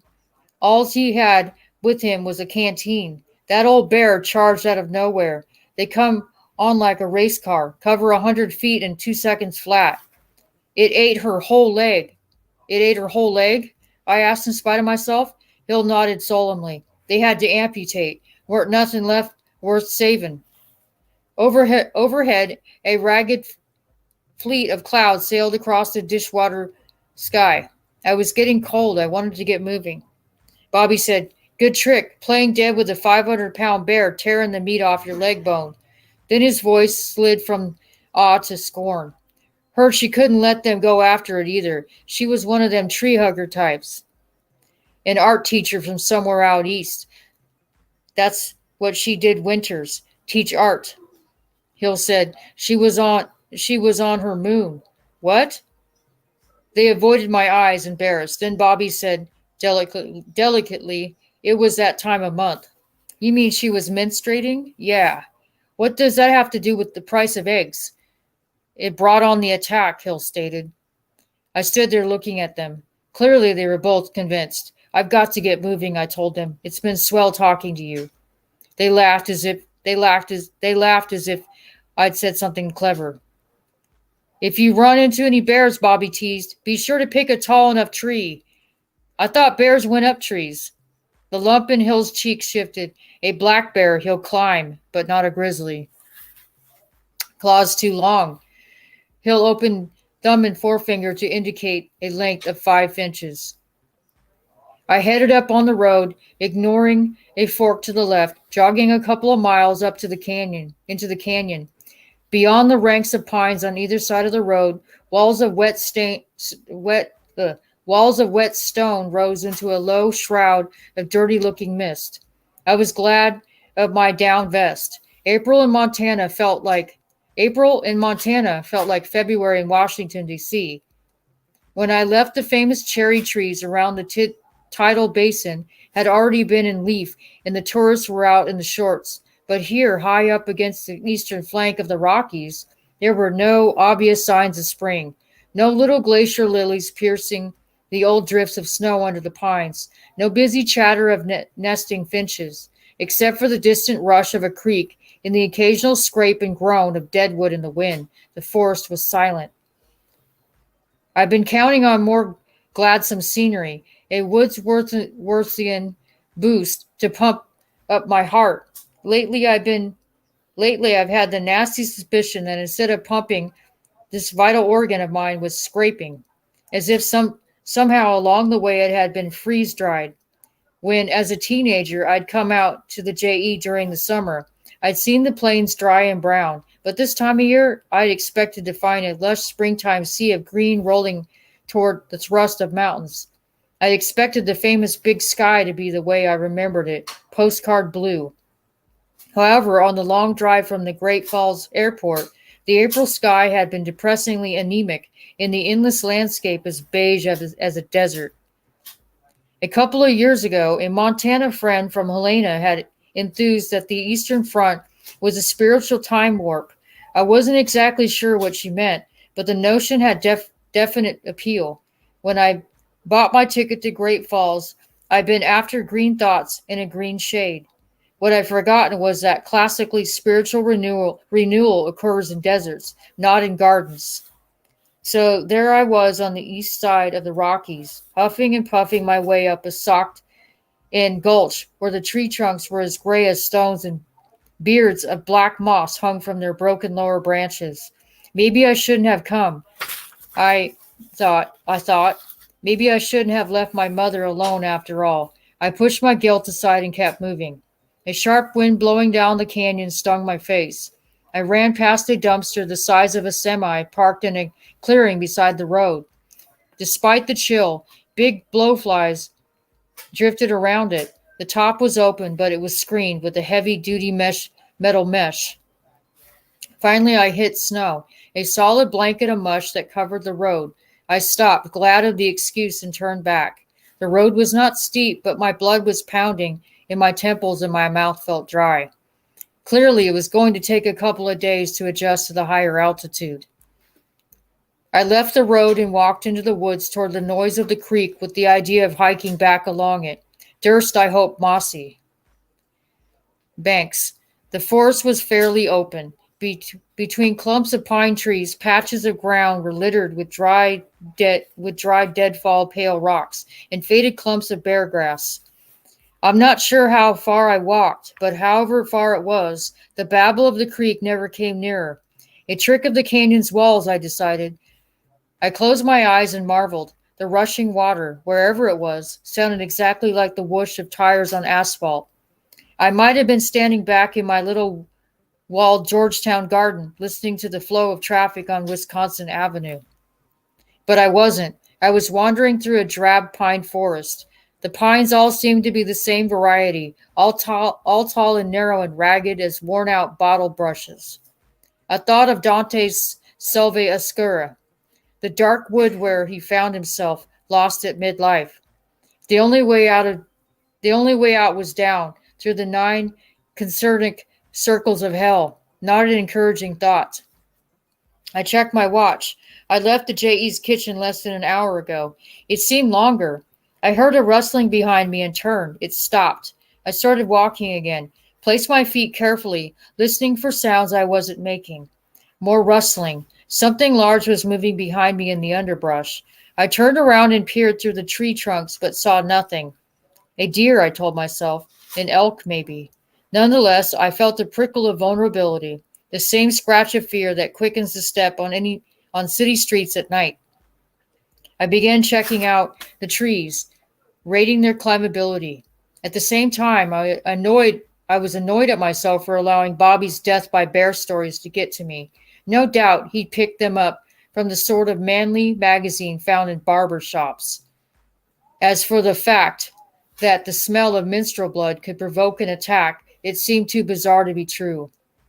Nonetheless, the tales nagged in the creases of my consciousness, like the monsters that hide in the dark corners of childhood. I stopped at the edge of a small clearing, the kind of place lost children came upon in fairy tales. There was a gingerbread cottage, but a bunch of crows and ravens in the trees on the far side of the clearing were making enough racket for a coven of wicked witches. A fly buzzed heavily at my shoulder. I brushed it away. Had I turned around? Was I close to the dumpster? The clearing was about 30 yards across, a natural mini meadow of damp blonde grasses. The grass was well trampled and in places matted brown, suggesting deer or elk beds. I looked over at the crows flapping and squawking in the trees and saw, half hidden in the shrubbery below them, what appeared to be a naked body. It had been blackened, pebbled look on the corpses of Iraqi soldiers killed by our smart bombs during Operation Desert Storm. In the photographs published after the war, all that was left of their uniforms was shreds stuck to their forearms and knees. You're hallucinating, I told myself. It is hard to say which was more terrifying, what I was seeing or the idea that I wasn't really seeing it. I was unable to move so much as my big toe, but my mind kept ticking along like an alarm clock. It's a log, I insisted to myself, a log caked with the black mud. But if it was a log, it was a hefty one, a bigger in diameter than any of the trees in the vicinity. And why was it mud-coated? Had something been rolling it around in the muck under the shrubs?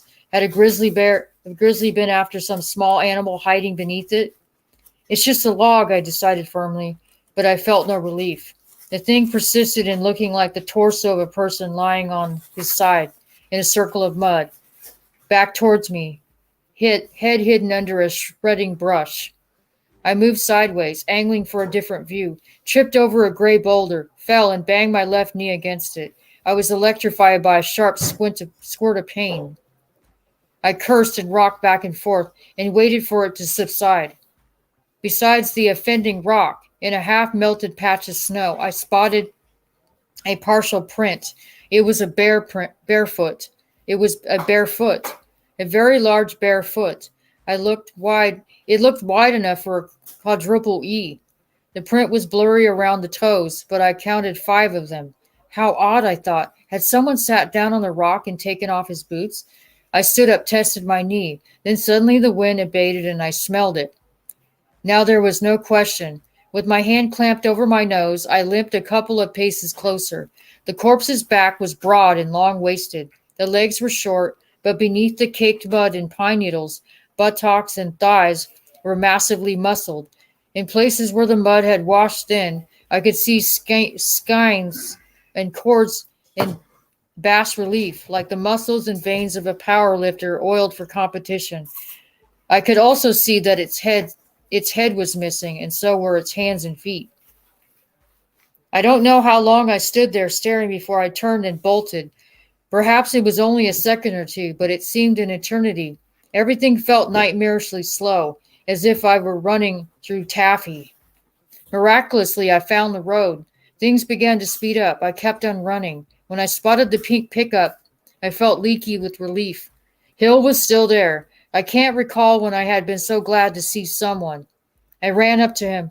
"Hey," I gasped. I grabbed the side of the pickup for support. Hill backed away. It took me several tries before I could get the words out. "There's a body in the woods," I croaked. "What?" he said. I tried to swallow. My mouth felt as dry as sandpaper. I found a body," I repeated. Perhaps I was screaming. Bobby and another man came out of the cabin. They stood there staring at me. "I'm telling you," I insisted. "There's a dead man out there." I searched Hill's blank, reddened eyes and saw something shift. He was home. "Where?" he asked. "Its head is gone," I said. Then something hard and wet welled up in my throat. The men exchanged glances. "Where's it at?" Hill demanded. I knew that if I tried to speak, I'd cry. I kept my mouth shut.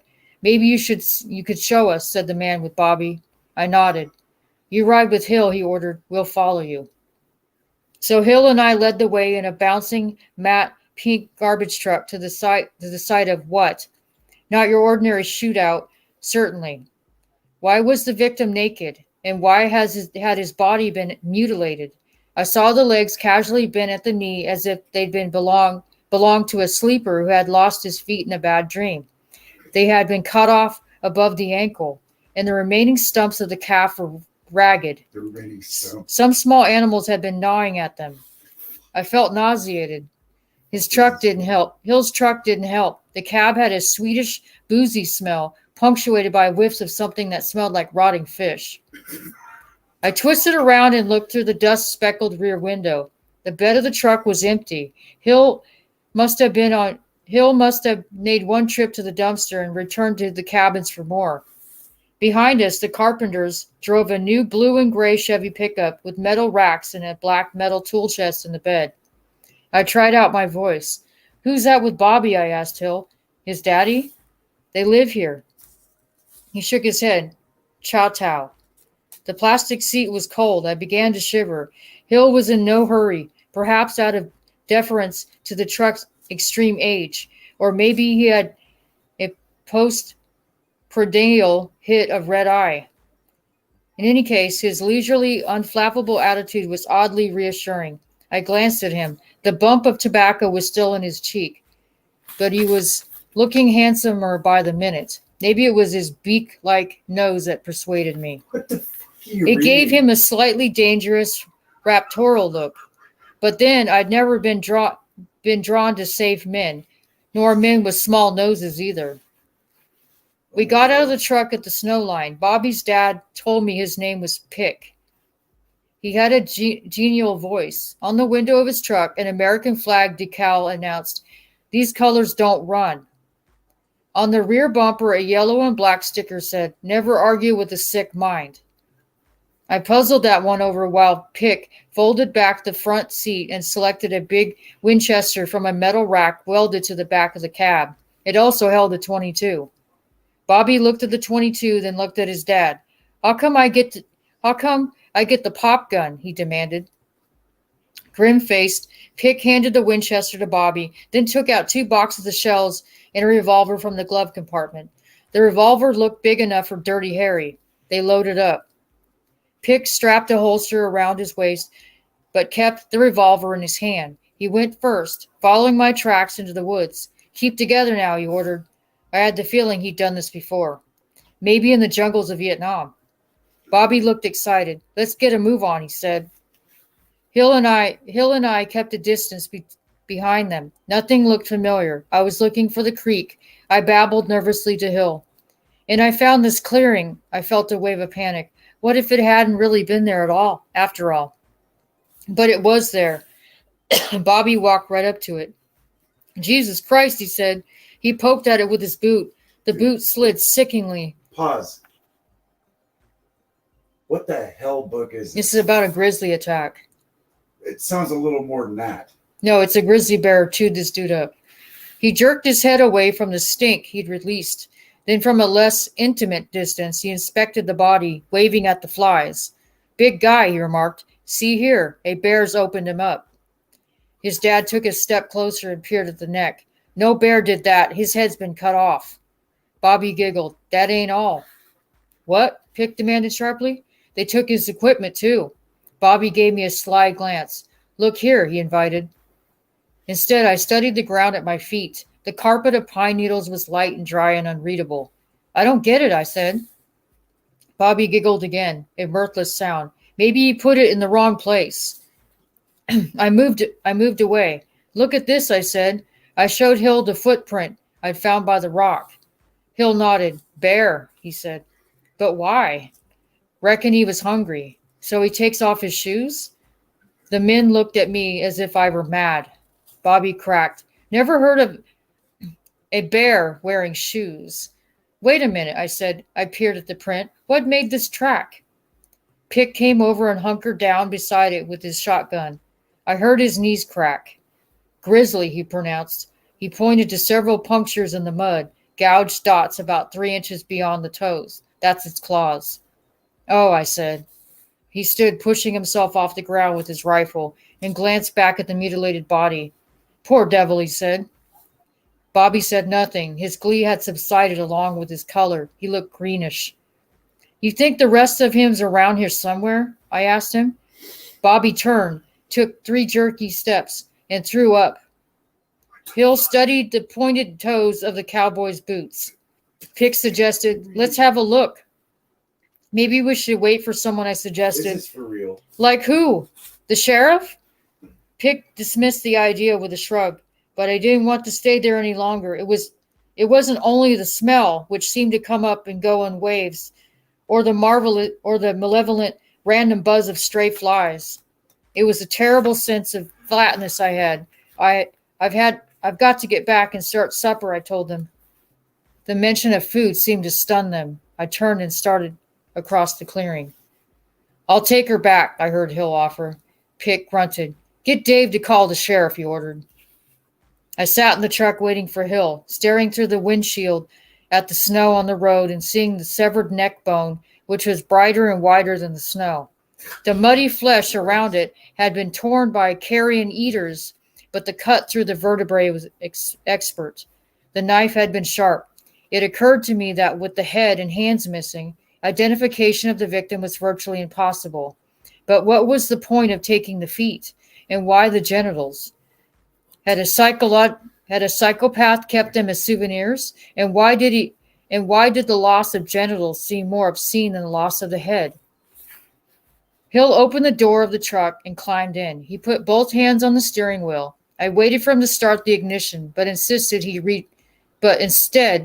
reached across my knees, opened the glove compartment, took out a half-pint of gin. Tanqueray, of all things. The green bottle was unmistakable. He unscrewed the top and offered it to me. You look like you could use something, he said. I thought twice about sharing a bottle with the tobacco sucker, but the label was reassuring. I took a swig. It was cold and went down smoothly. The smell of it brought back summer evenings from my childhood. I saw my father sitting on our porch in his shirt sleeves with his martini in a stemmed glass and an evening paper. I could almost smell the boxwood through the screens. I took another, longer swallow. When we got back to the JE, Hill offered me a breath mint. I accepted that too. He winked at me. You got to watch it around here, Trudy, he said. Thanks, I said. He shrugged it off. I better go tell Dave. He sounded resigned. He might have been going off to report a clogged toilet. So that's what I got so far. So she found a dude that was like mutilated and partially eaten by animals. Missing its feet, hands, and head. I'm dumbfounded. I can't believe you're reading a book like that. Yeah, it's this. What the fuck? It says fair game. And it's got a picture of bear claws with blood. Hold on. I gotta mark my page. Hold on. Let me see it. You're like, I want to make a movie out of that goddamn sucker. It's a movie about a bear attack. Oh, what the hell? Dude, I feel like I lost my appetite and I feel like I'm in. It's just a book. This is crazy. Mm-hmm. It's crazy talk. What is this shit? The grizzly bear story? Fuck, I thought I was bad when I just speak out loud. Yeah. This is horrible. It's a wild book. Yeah. Did you know what this is like? Arthur Miller. It's horrible. Yeah. Oh God. Yeah. So this is what I got so far. Arthur Miller was a famous writer from the 20s and 30s, 40s. It sounds like an Arthur Miller book. Yeah. No, it's kind of like a murder mystery type. Like they can't figure it out. They go, it couldn't just be an animal because whoever killed that guy used a very sharp knife. And they go, the other parts of him that were ravaged were by animals because it was jagged, the cuts. So animals got to him after he was killed. And then they removed all these parts off him. Gross, huh? Jesus, I know. Where the hell did you get this book? Where in the hell did you get this damn book? I got it from the Library, Congress. No, I didn't. I got it from the library. Oh. No, I borrowed it from Nancy Pelosi. That sounds like she's talking. That's the way she fucking. Yeah. That sounds like her husband sticking a hammer up his ass, the prostate tickler. Seriously, it's gross. Okay, here's another part of the book, and then I'm going to close this out, so I don't want to get too bored. It says, Chapter 4. Dave had already left to meet the guest plane in Great Falls when Hill and I arrived back at the lodge to report the body. Hill, at a slow but steady pace, went off to find Trudy and I. After waiting around in the kitchen for I'm not sure what, went to my room. It was located at the end of the corridor in the old servants' wing off the kitchen. Lynn told me they sometimes use it as an extra guest room when the cabins overflowed. The walls were papered with a cottagey print of yellow roses. There were 2 small windows, 2 narrow beds with iron steeds painted white, 2 dressers enameled red, and 1 stuffed chair, a bit too large for the room. I took off the down vest and smelled it. I took off the sneakers and smelled them. Then I took off my sweats. I had my nose in them when Trudy burst through the door. Lynn's frightened face was behind her. What the hell is going on? Trudy demanded. Hill comes to me half in the bag and says, you tripped over a corpse behind the dumpster. It was in the woods. Hugging the damp ball of my sweat clothes to my chest, I told her what I had seen. For Lynn's sake, I left out the part about the missing genitals. They stared at me, horrified. Oh my God, Trudy said. Hill was okay when we got back here, I offered with a twinge of guilt. He wasn't when I talked to him, she snapped. Really, he's hopeless, I kept telling Dave. The floral coziness of the room provided no comfort. The house seemed very empty. For a moment we listened to it, as if gauging the strength of its timbers, the width of cracks between window and sash. I don't think we've ever locked up here, Trudy said. There's always been someone home. I don't even know if we have keys. Remember you were talking about never having locks? Never locking the door? Because they're in the middle of Montana, so they don't have to worry about locks. It didn't just happen, I reassured her. I mean, it had been there a while. Whoever did it probably long gone. Sweet Jesus, Trudy said. I started shivering. I dropped my sweats on the floor, tugged a patchwork quilt off the foot of the bed, and wrapped it around me Indian style. The worn cotton felt cool and soft against my skin. I've got to get in the shower, I said. I keep smelling it, but I didn't move. Dude, The smell of death. This reminds me of Arthur Miller. The smell of death. Yeah, no, just the way the way the writing of it. This is insane. Yeah, she's like, I got to tear these clothes off. I still smell it. The body. Reminds me of Arthur Miller. It's a distinct odor, right? Yeah, just the way the vernacular and the way that the paragraphs, the way he writes. It's poetic. Yeah. It's very disturbing. Yeah, it's scary, almost. Like that would scare the life out of you. You found something like that, you'd be like, oh my God. Yeah. It would shock you. It says, Lynn made a small frightened noise. Ma, she wailed. Trudy drew herself up. Don't be silly. Lee's right. Whatever happened, happened. It's over with. It's got nothing to do with us. I'm gonna call Mac. He can talk to Pick and Bobby and call the sheriff. We've still got beds to make up. The quilt around me was beginning to warm up. I didn't really want them to leave. Perhaps I was afraid of what might look in the window when they were gone. Take your shower, Trudy scolded, as if it were all my fault. And you are not to breathe a word of this to our guest. You understand? I guess, she thought, I might pop my head out of the kitchen and go. Psst, hello, hey fellas, guess what I found? A corpse. There was an abundance of hot water, and I used more than my share, but the shower didn't help much. I came out of it feeling spacey, as if the line between dreaming and waking were dissolving. I dried off and found blood on the towel. 2 weeks early. It's the altitude, I told myself. I pushed away the thought of a bear attack and pulled on jeans and an old black watch flannel shirt that had belonged to my father. I had rescued it from a giveaway box my mother had packed after his death. It had been a shock to see it there, neatly folded among all his button-downs, and I felt a stab of betrayal, as if she were giving away all of the autumn Saturdays he'd worn it. I was careful not to wear it around my mother. See, the mother hated the dad, huh? Mm. I looked at my watch. It was only 4:30. Back in Washington, it was 6:30. As good a time as any to call my mother. The phone for guest outgoing calls was in the lodge's big room, a vast 2-story log living room, used mostly on rainy days and cold evenings. At one end of the room, there was a walk-in stone fireplace. At the other, a library nook under a minstrel gallery. The room was furnished with oversized sofas and chairs upholstered either in old cracked leather or new maroon vinyl.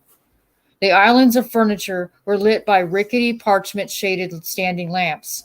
A scattering of buffalo skins and Indian rugs lay on the dark, polished floor.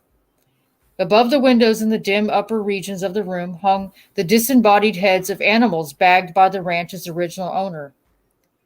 Over the years, a number of these trophies had been decorated by high-spirited guests. A cigarette dangled from the heavy lips of a moose head.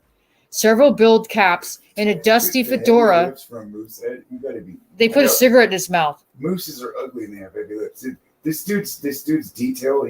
There's a cigarette hanging out of a moose head. Yeah, he's so detail-oriented. It reminds me, like I said, it reminds me of Arthur Miller. It's almost psychotic. A cigarette dangled from the heavy lips of a moose head. Several billed caps and a dusty felt fedora hung on a 10-point rack of deer. A mountain goat's yellowing beard sported a faded pink bow. The phone was located on a maplewood desk under a row of windows that faced west. By design, the phone was exposed. Cora Fife had disapproved of men who could not leave their offices behind, and the lack of privacy tended to discourage lengthy business calls. Trudy, supported by the wives, had seen no reason to change this arrangement, and the phone itself was still a black rotary model circa 1950. My mother's phone rang 4 times, clicked and played her all too familiar message. You have reached the office of Dr. Marcella Roman Squires. I cannot take your call at this time. My mom, the psychotherapist. Her voice is warm, sympathetic, encouraging. She even has the slightest hint of an accent, or perhaps it's her intonation. Whatever, her voice suggests a pre-World War Europe where cures were expected to be leisurely rather than immediate, where disturbed patients writhe on solitary couches, not in groups on the floor.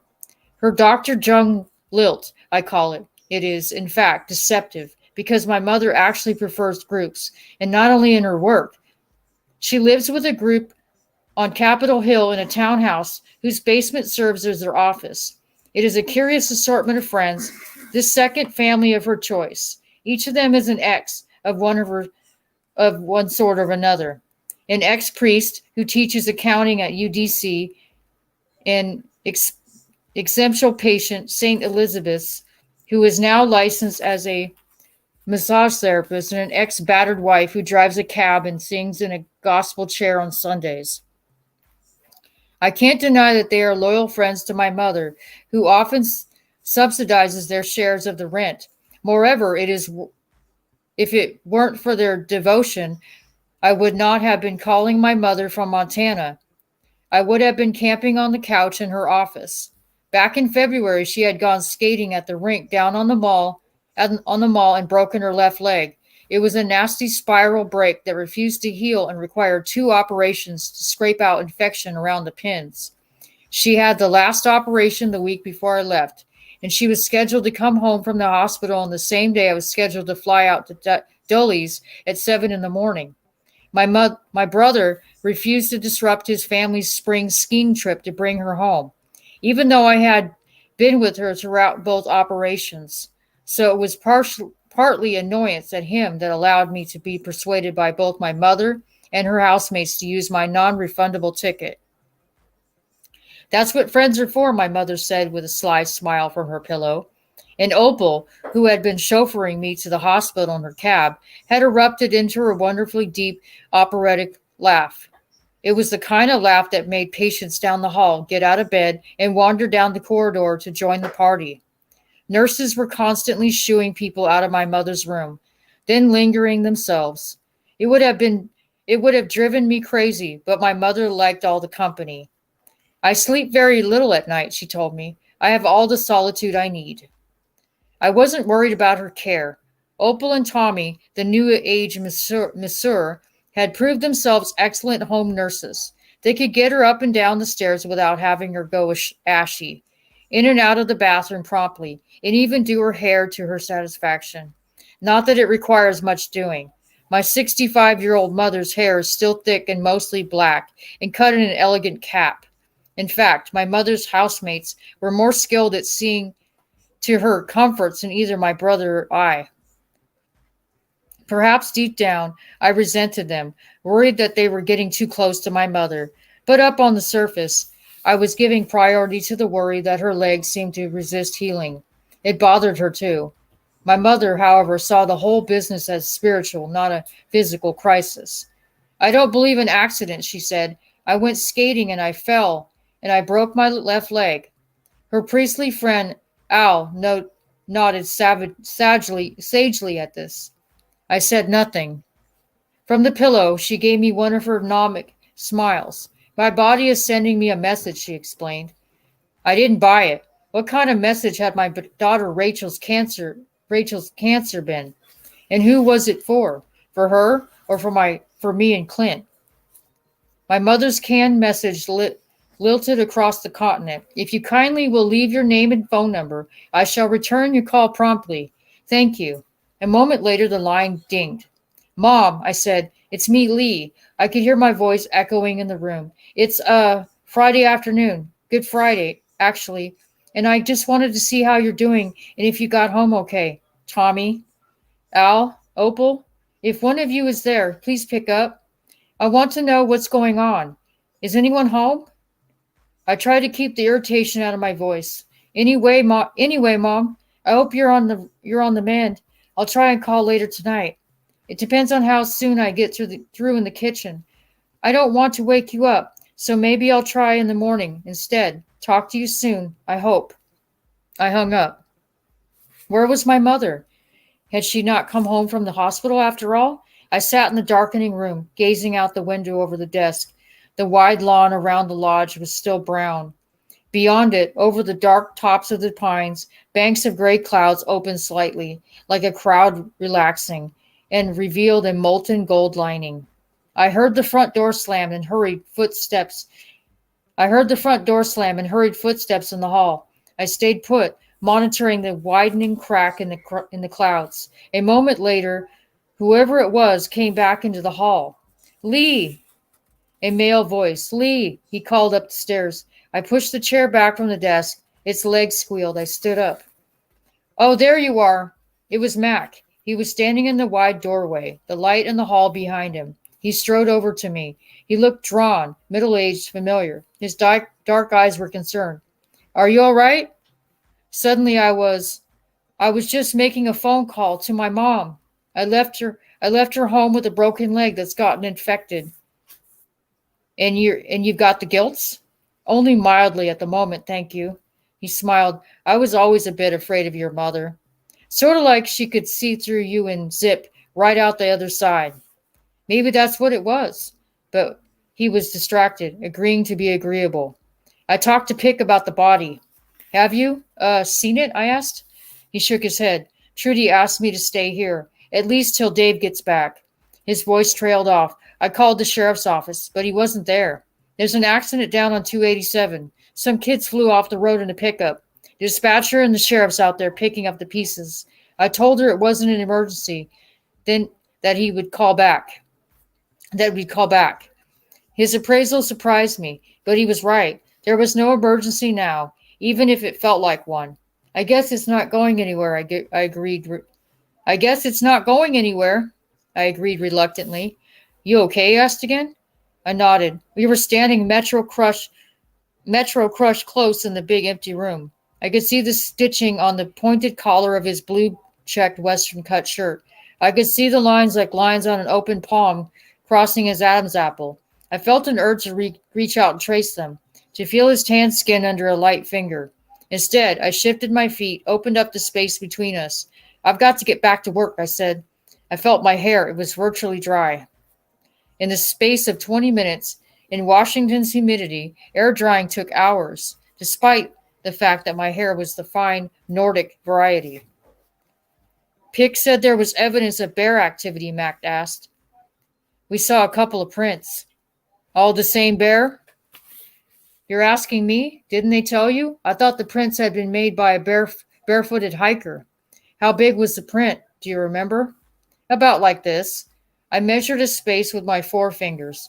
We've got a sow we've been monitoring in the quadrant, but that looks big for her. I might be wrong. He looked at his watch and let out a small snort of frustration. I wonder where the hell Dave is. It's really getting too late to go up there now. Why? Well, the front grizzlies are pretty much nocturnal animals. It may be an adaptive evolution. We don't really know. Out on the plains, grizzlies would have been more vulnerable to hunters than bears in the backcountry. Maybe they learned that night was safer. In any case, they start moving around twilight. You don't want to get in their way, particularly in a feeding area. But what about the body? If they've already been at it, another night isn't going to matter. It's just not worth the risk. We don't want to have to end up killing one of them. We've got enough trouble as it is with whatever happened back in there. Throw in a dead grizzly, and you'll get half the county driving out here for a look. Trudy's afraid of scaring off your guest. I think Dave can get the sheriff to handle it quietly. Ed Becker's not going to want it broadcast that someone's going around chopping off heads and sundry parts.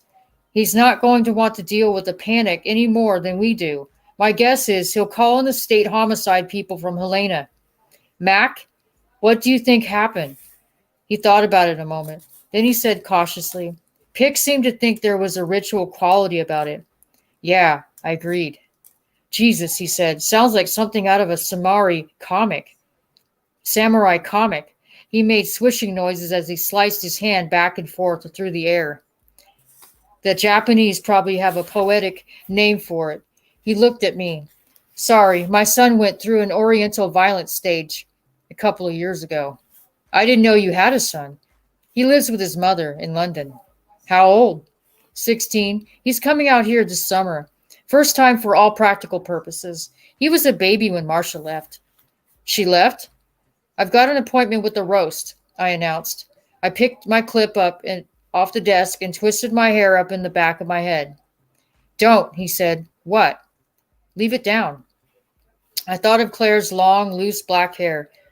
Amused, I snapped in the clip with my free hand. You don't want my hair in your popovers. He put his right hand over his heart and recited, In thine golden snare my heart is strangled. I frowned. Very Petrarchan. Yes, Professor. Do I get another line? Fair tigers tell. Contents it's not thy taste. Wyatt? I guessed through the diction wasn't quite right. Nope, his dark eyes flashed. I give up. Who? My father. Alwyn? Mac smiled at my surprise. He liked sonnets. He worked on them the way some people work crosswords. Mother had a little book of them printed up.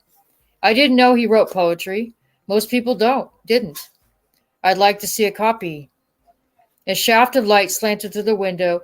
It coppered the hairs of the buffalo skin at our feet. The room heaved softly, as if it were afloat.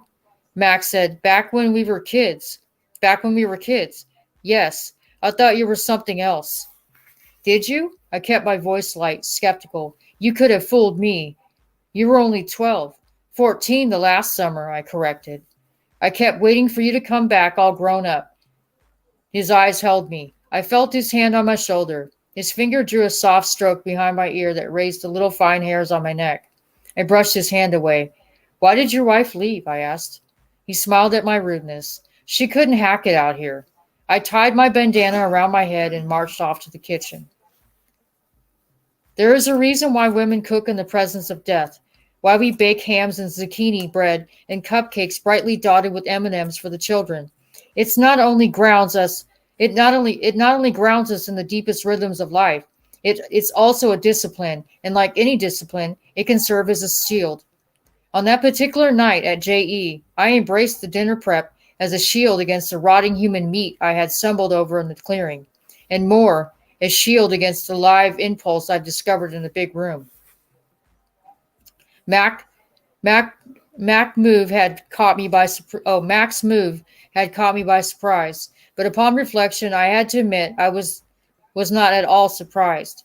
When I met him in the kitchen at the JE after half a lifetime, an instinctual part of me had reached or pulled toward him.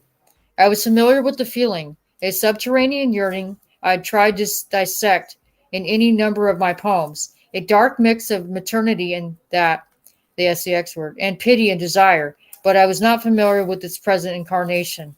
As a man, Mac was a virtual stranger. Did he hold a Pushkin allegedly held that a man cannot possibly have all the women in the world, but is obliged to try? Certainly he was not deflated by my no. Perhaps he was simply employing that little litmus test on the woolly West. Are you a good girl or a SLUT? Testing, 1, 2, 3, testing. I learned the hard way that you can't ace this peculiar test. It has a built-in failure factor. Everyone loses out. Anyway, said good girl peeled and rinsed and chopped and contemplated the delights of slutdom with Mac Fife. Certainly a distraction from the mutilated thing in the clearing. I worked on keeping fingers out of the way, tuned into each vegetable, muttering their names over and over like the holy names in a litany. Potato, carrot, save us from darkness. To welcome the guest, Trudy had provided an impressive cut of JE grown prime beef. It was to be the centerpiece of an American culinary triptych. On the left-hand panel, there were popovers, white rolls, roasted potatoes, and a sprinkling of frozen green peas. On the right-hand panel, an apple pie in a deep tin dish and a scoop releasing balls of vanilla ice cream. I moved my potatoes to pie crust.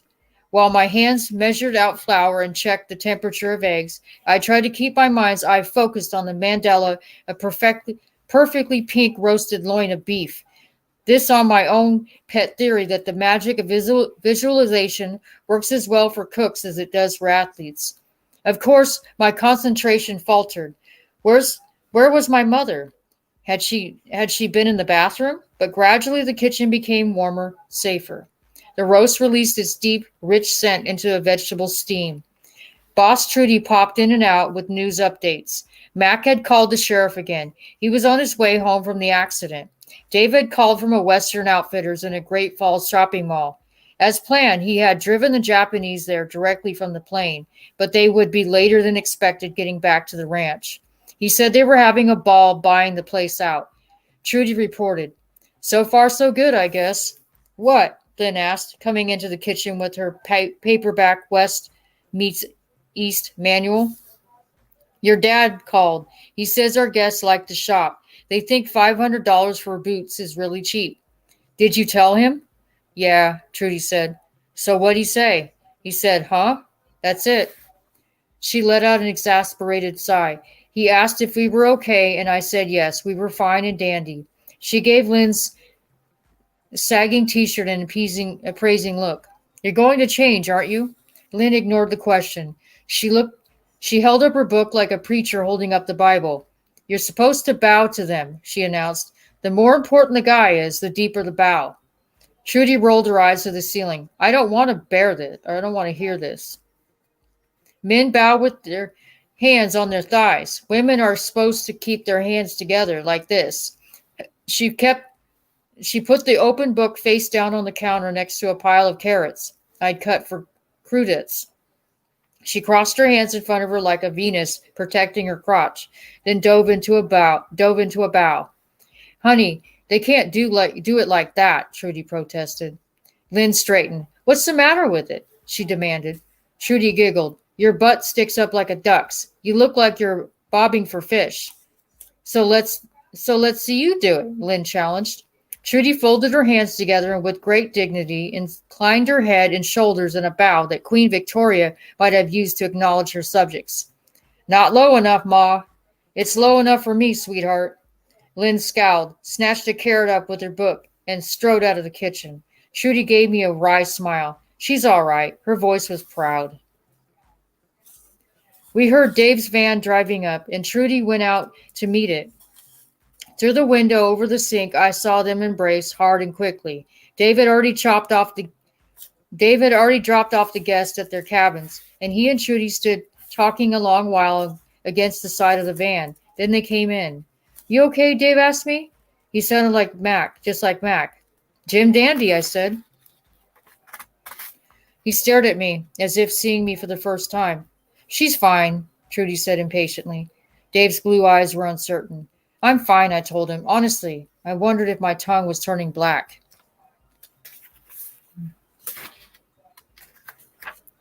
The presence of the Japanese was anticlimactic, at least from my viewpoint in the kitchen. Under the fluorescent glare of fixtures in the staff dining room, the Fifes' visitors did not look like a powerhouse of commerce that could make or break the JE. They looked like a quartet of tired tourists who smiled as if their lives depended on it. Trudy had decided to feed them along with the family rather than isolate them in the summer dining room. This was a cavernous room with dark varnished floors and blonde varnished tables. Proportionately, it mirrored the big room, and it was linked to it by the lodge's entrance hall. Certainly, the staff dining room, with its green-painted wainscoting and cream walls, bare save for a school-type clock and a lumberyard calendar, was friendlier than the empty formal dining room. Nonetheless, to my eye, the staff dining room, though pleasingly astir at breakfast time, was a bit bleak for dinner. I suggested bringing down a couple of the emergency kerosene lanterns I'd seen lined up on the top shelf of the pantry and dining by lamplight instead of fluorescent tube. This was not well received. You'll stink up the whole dinner, Trudy explained. I didn't bother suggesting she serve a good Cabernet with the roast. We were being authentic here, and coffee was the authentic Westerner's mealtime beverage of choice. Liquor was served before dinner, in the big room. Lynn, who had changed her T-shirt for a lace-trimmed calico shirtwaist, which she wore with black jeans, carried in my tray of crudités in a turquoise Fiesta ware platter of smoked trout garnished not at all cleverly with lemon. Nonetheless, the yellow wedges against the plate's blue glaze pleased me.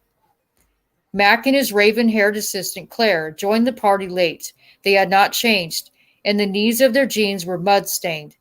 There was also a younger man with a waxed mustache who wore a black silk bandana around his neck. He had brought along his guitar and his wife. His name was Cass, and he had been invited to sing cowboy song after dinner. Despite my failures in concentration, the roast turned out well enough. Trudy, flushed from cocktails, was pleased. There were more smiles and conversation, but they all cleaned their plates at least once. There were no sirens, no red lights spinning through the windows and around the room's clean, bare walls. Lynn and Claire helped clear, then fed the dishes into the commercial machine. It had a familiar capacity than home dishwashers that ran a load in 5 minutes. We were waiting for the scalded dishes to cool enough to handle when the phone rang. The three of us looked at each other. It rang again. I plucked it off the wall. "J.E.," I said. An abrupt voice barked. "Sheriff Becker here. "Just a moment, please, Sheriff." I nodded at Lynn, and she sprang lightly through the swinging door. Dave Fife has been trying to reach you." A moment later, I heard Dave's footsteps in the hallway. When his voice came online, I hung up. "I'll finish up," I told Claire. I put away the dishes, loaded my pots, and bundled up the garbage. There was no sign of Hill, though I've saved a heaping plate for him in the warming oven. According to Trudy, I was supposed to feed him in the kitchen. Pick and Bobby, who lived in town, went home for dinner. In return for his supper, Hill was supposed to help out with dirty dishes, then make an evening run to the dumpster. Maybe he was sleeping it off. I scraped his plate into the garbage, cringing at the waste, and left the bag inside the door. I didn't know if the front had raccoons and rats, as DC did, but I already seen enough of what bears could do. I slipped into the big room.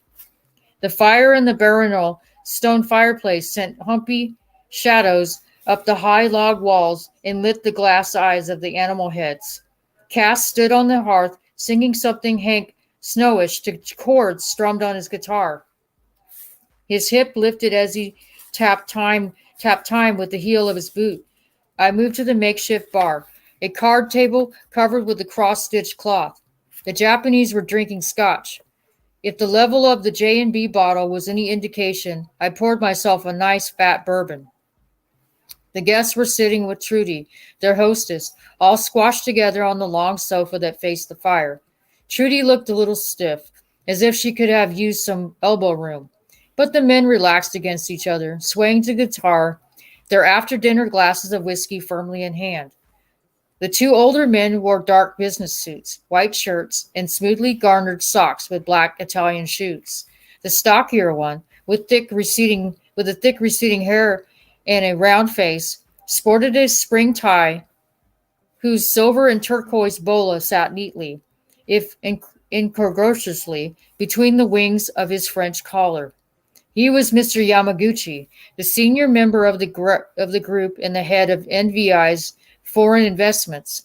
His first name was Mitsuside, but the Fifes were playing it safe with Mr. Yamaguchi.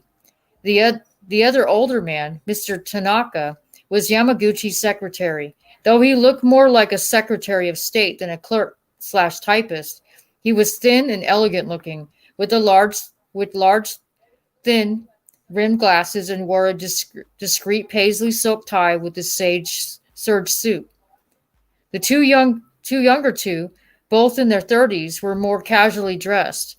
The group's arranger and chief translator had gone all out, and was wearing jeans and boots with a brilliantly striped Western shirt. The shirt still had the stone's creases in it, but his jeans and boots looked well worn. He had spent 2 years in Philadelphia, where he had acquired an MBA from Wharton and the nickname Sam. His colleague in NVI finance department was going by Kaz, an Americanization of Casario, his first name. Kaz's black hair stood straight up on top like a soft, overlong crew cut. He looked like a golfer in pleated slacks in an apricot knit shirt under a designer windbreaker. The family sat spread out around them in the big room. Dave, back from his phone call, sat in a large stuffed chair. Lynn perched on its arm. She slumped against her father like an affectionate puppy seeking reassurance. Claire and the singer's wife took either end of a side sofa. Max straddled a cowside footstool, drinking a beer from its brown bottle. His dark eyes latched onto mine. With some effort, I looked away. Cass segued into John Denver's A Country Road, and the Japanese grinned and chattered a little, then burst into song. After their own fashion, they knew the words. Trudy and Lynn added their soprano. Their faces glowed in the firelight, and when the song was finished, everyone clapped and laughed. Maybe it'll be okay, I thought. They were a nice, hard-working family. Maybe the thing lying out there in the dark had nothing to do with them. I took a sip of bourbon. Let it be okay, I petitioned. And there you go.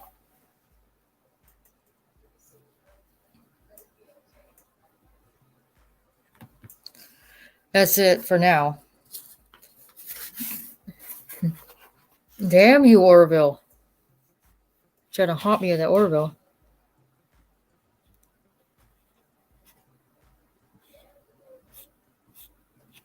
No, he doesn't know. Josie doesn't know Brown, Olivia Brown.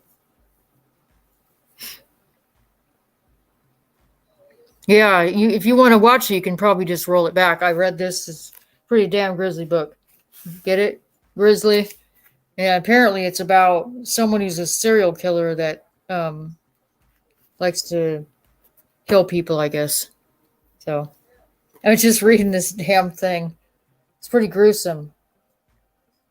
Here's the back of it. So if you want a summary of it, the book, this is it right here. It's called Fair Game, which makes you, when you go out grizzly country, you're basically fair game. So it says, English professor Lee Squires is spending Easter break in Montana as cook for the J.E. Dude Ranch, where friend and owner Dave Fife is hoping that some Japanese investors applied down with home cooking will pour cash into the struggling J.E.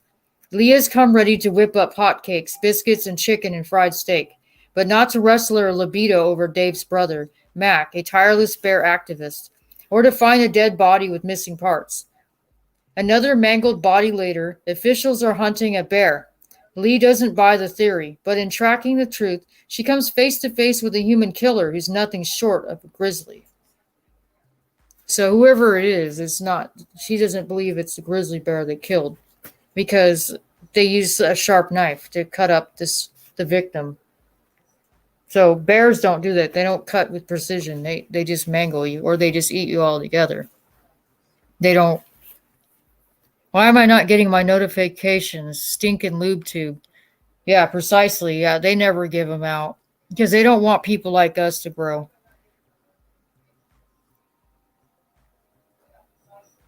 Oh.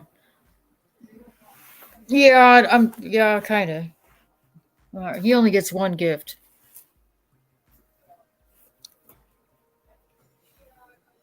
So, I read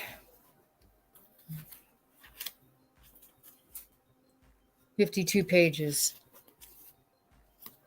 So now you got into the meat of the story. No pun intended, but it gets you into the meat of the story, and it makes you curious about who's doing these killings, right? Like people disappearing suddenly, and then they're found, and they try to blame it on a bear. They go, oh, it's just a bear. So, and the local sheriff doesn't want to get involved because maybe the local sheriff has something to do with it, and that's why he doesn't want to bother with it until the next day when they find a person killed. It's just a story, but it's a mystery. But the girl that's the head cook at this ranch in Montana doesn't believe it's a bear because of the way they're killed. She doesn't think it's a bear, that a bear would do it like that. There's bears in the area, but that's not what happened. So there's your sign, right? At least we're not talking about Nancy Pelosi, right? Or whoever jerk we're going to talk about right now. some idiot that's ruining everything. And she can hang out in Florida and get more suntan and more sunburn on her fake boobs. And she won't be reading any books to anyone because she's just selfish and self-centered. She's busy drinking herself to death. That's her problem. Biatch. Aren't you glad she's leaving?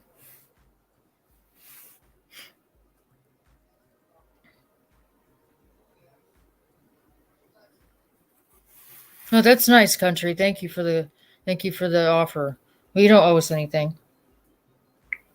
I just hope you like the story. If you go back and if you want to go back and watch it, if you don't, it's like 2 hours you got to roll back of your time.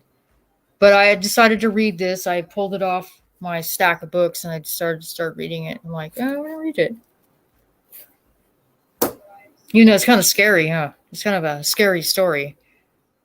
Nobody likes finding someone killed or whatever. It's really creepy as hell. It's just a bear attack or whatever, and the sheriff's like, yeah, I'll deal with it tomorrow. It's like, oh my god, that's like, what the hell? You need to find out who the bear was and get rid of it because it obviously has a taste for human stuff. Usually they'll euthanize them or whatever if they figure out which one it was, and they'll get rid of it because once it does it once, it'll do it again. And they won't stay out of the downtown area. They'll keep coming into town.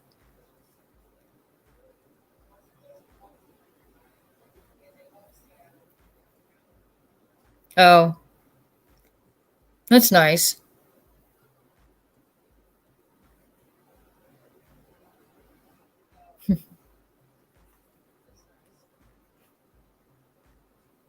Yeah, it's nice. Thank you, Homestead. That's really nice.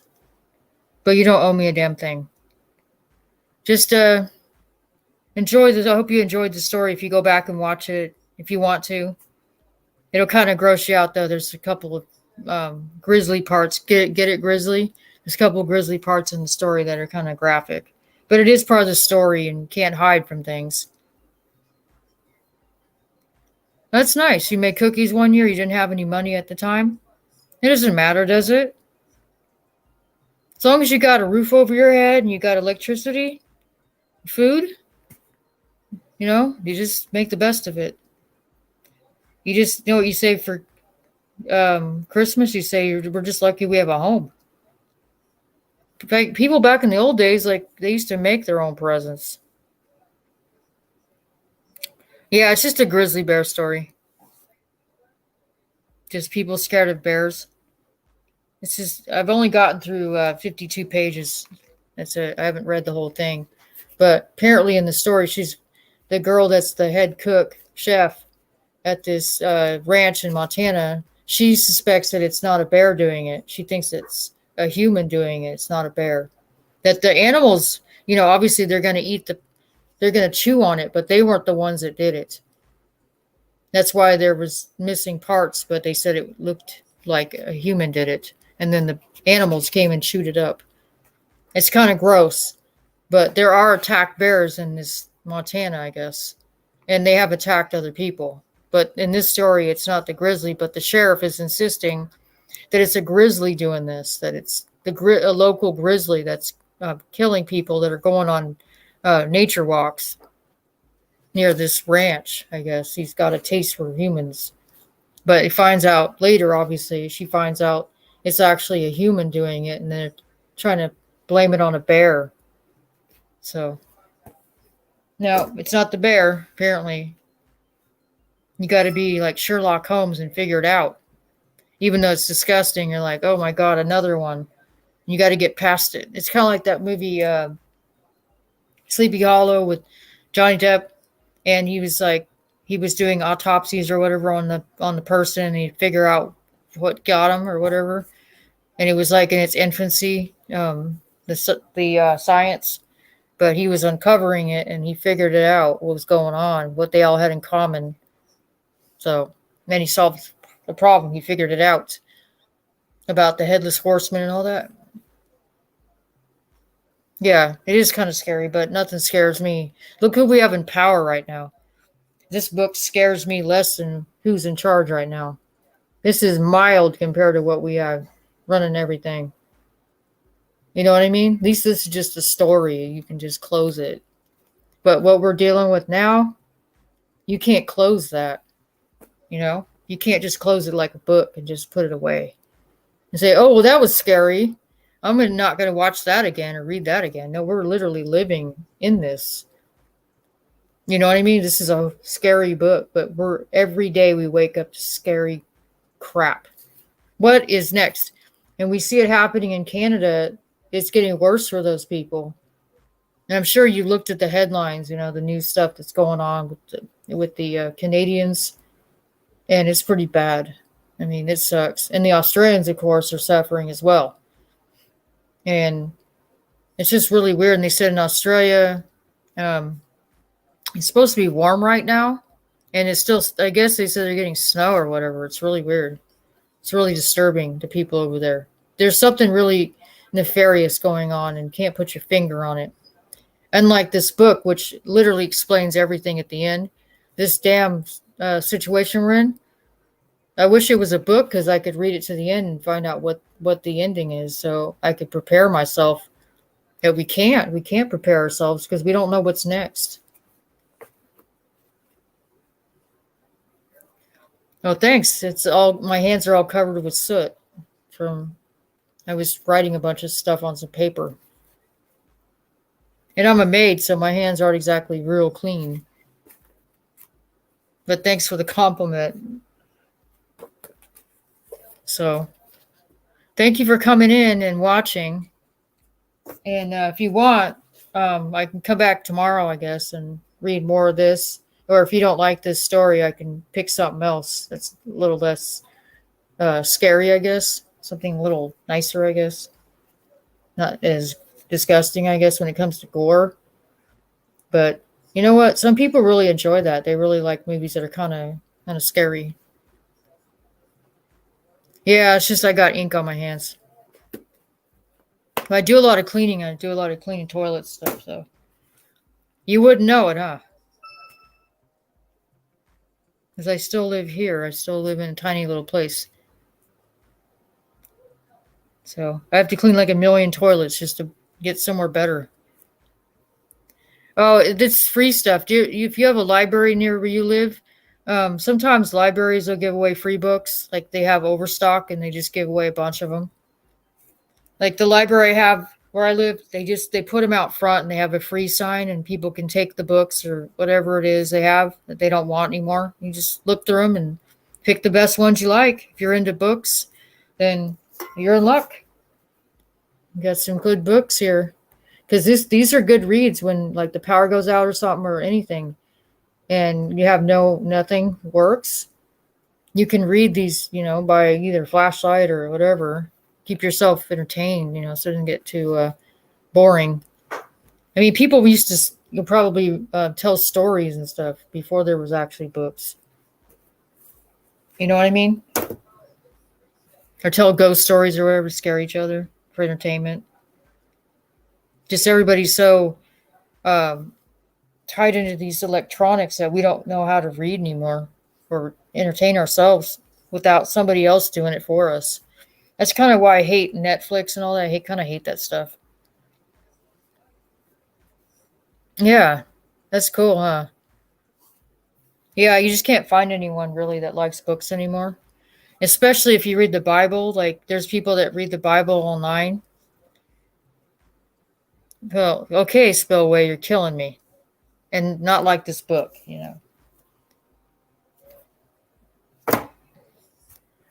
Yeah, so... Anyways, I'm blushing. I can't help it. But I thought I'd read a book just to change it up a little bit. Instead of just like bad news constantly, just spewing the same bad news that everybody else is spewing out.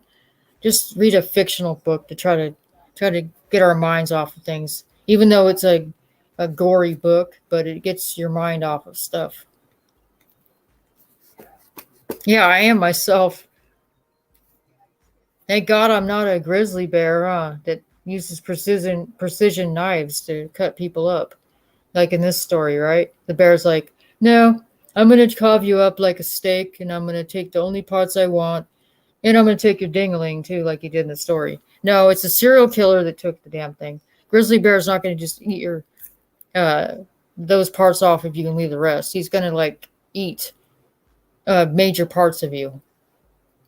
You know what I mean? There was a story of a guy that was he studied grizzlies up in yeah, I think it was near Alaska or something, and he got eaten by a grizzly. Him and his wife got eaten by a grizzly. Obviously, they made a movie about it, and it ate them whole, ate them whole. And when they killed the bear, they found the bodies, and there was clothing and stuff inside of the bear's stomach. It's pretty scary, huh?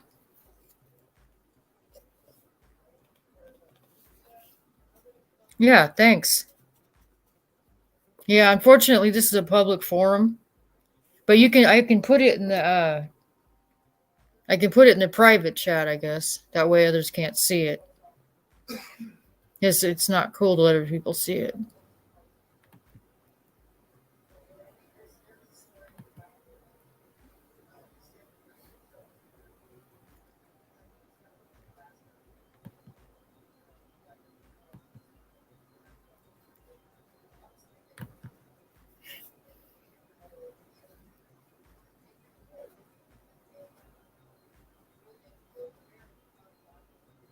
I guess I could put it.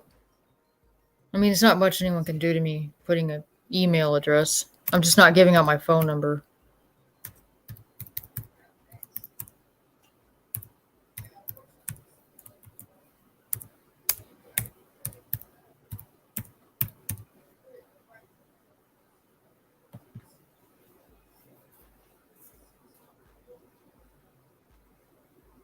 There you go.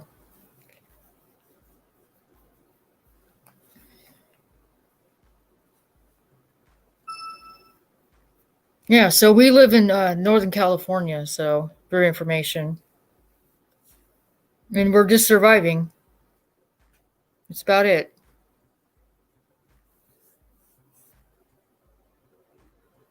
Just living paycheck to paycheck, basically. That's about it. That's my whole life. Can't afford to move or do anything. We're just stuck here. And we try to stay to ourselves most of the time. We don't go out much. When we do, it's just business only, you know. Just our laundry, I got to do like 4 or 5 loads of laundry. It's about it. About as exciting as our lives are here. Hey, once again, Orville, damn you. You're hurting me. You're killing me like this book. You're grizzling me. Get it? I'm just kidding, Miss Spillway.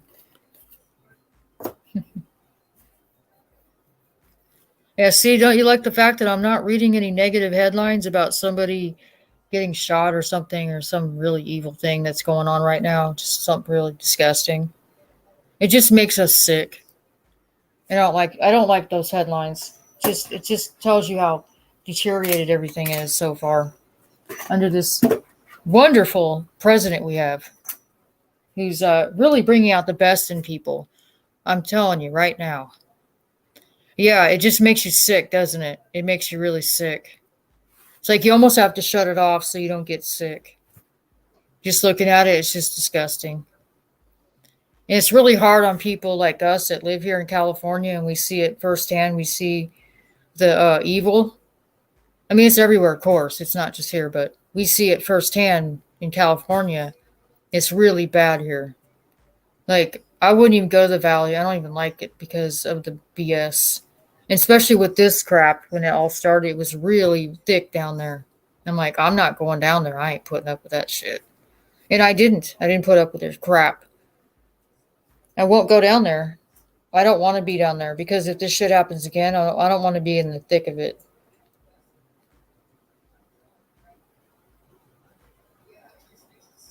I ain't gonna be very lady country bride. Ain't her hair long, pretty. That's funny. Yeah, it's real long. See? Maybe in another life I was a freaking horse or something because I sure get worked like a horse when I'm at work. You work and you clean and you don't talk to me. Don't ask question. Clean. You run front desk and clean same time. It's like, no. You do what I say. You put plate here and stand there. And then open the door. Nope. No. I don't say no, but it's like I'm not moldable and pliable, you know? I'm not clay. You can't form me into something else. It's already set. And you can try to fracture it, but I ain't going nowheres. So did you get the email? Yeah, I didn't put my email in the and on my YouTube. I didn't put it on there. I don't think I did. In the description, I didn't put anything there. Because I never think beyond any of this shit. I mean, stuff, sorry. I don't know. I just haven't thought about it. Yeah, with everything happening and everything, just sucks. They're trying to separate us all. So we don't try to get together and talk about stuff. They want us to be all isolated and feel alone and stupid, you know? And they're going to pull their whole crap again. I mean, what is it, November? Who knows? They're going to pull their crap like they did this stuff with that, you know? And it wasn't even as bad as they said it was. I mean, it was not good, but it wasn't what they said it was. And the solutions were so simple, and they denied us those solutions. They wouldn't allow us to have the solution, which would have reopened everything right away. I mean, immediately.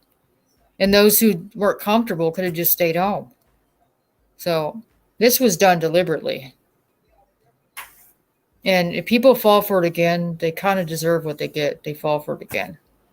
Because I never fell for it the first time. Like, no one's going to tell me what to do. Sorry. Yeah, I only give it out to certain people. If I know you're cool, then I'll give it to you. Because I don't know. It's not like I get a ton of viewers or anything, but it's just like there was some nefarious people in the past that were not good people. I found one of those washers that you can put in your bathroom and let drain in your tub or sink, and thought of you so you could do your laundry. Hey, 10 TV. Oh, did you make a sock account or an extra account? You must have made an extra account, huh? Like a sock account? Because are they attacking your original channel? Maybe they are, huh? They're probably kind of messing with it. Did you get a strike 10? Is that what happened? They gave you a strike? Or something you might have slipped or something, a word slipped out and they got you, huh? They tripped you right up, didn't they? They got you. Oh, shit. So how long is it? For a couple weeks? Or something before you can upload something? They give you a couple weeks. They say, what, 2 weeks before you can upload again? Then if you get 2 strikes, then you can't upload for 2 weeks. And then they said it takes mine. I got 2 strikes and it took 3 months for that to fall off. 3 months. And I finally got it to fall off. After 3 months, it finally fell off. And I was like, oh my God, I'm literally on my last strike before my channel's gone.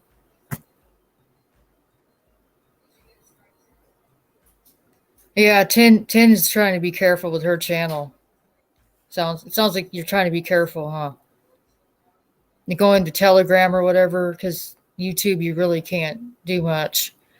Because you expose a lot, and, you got to be really careful.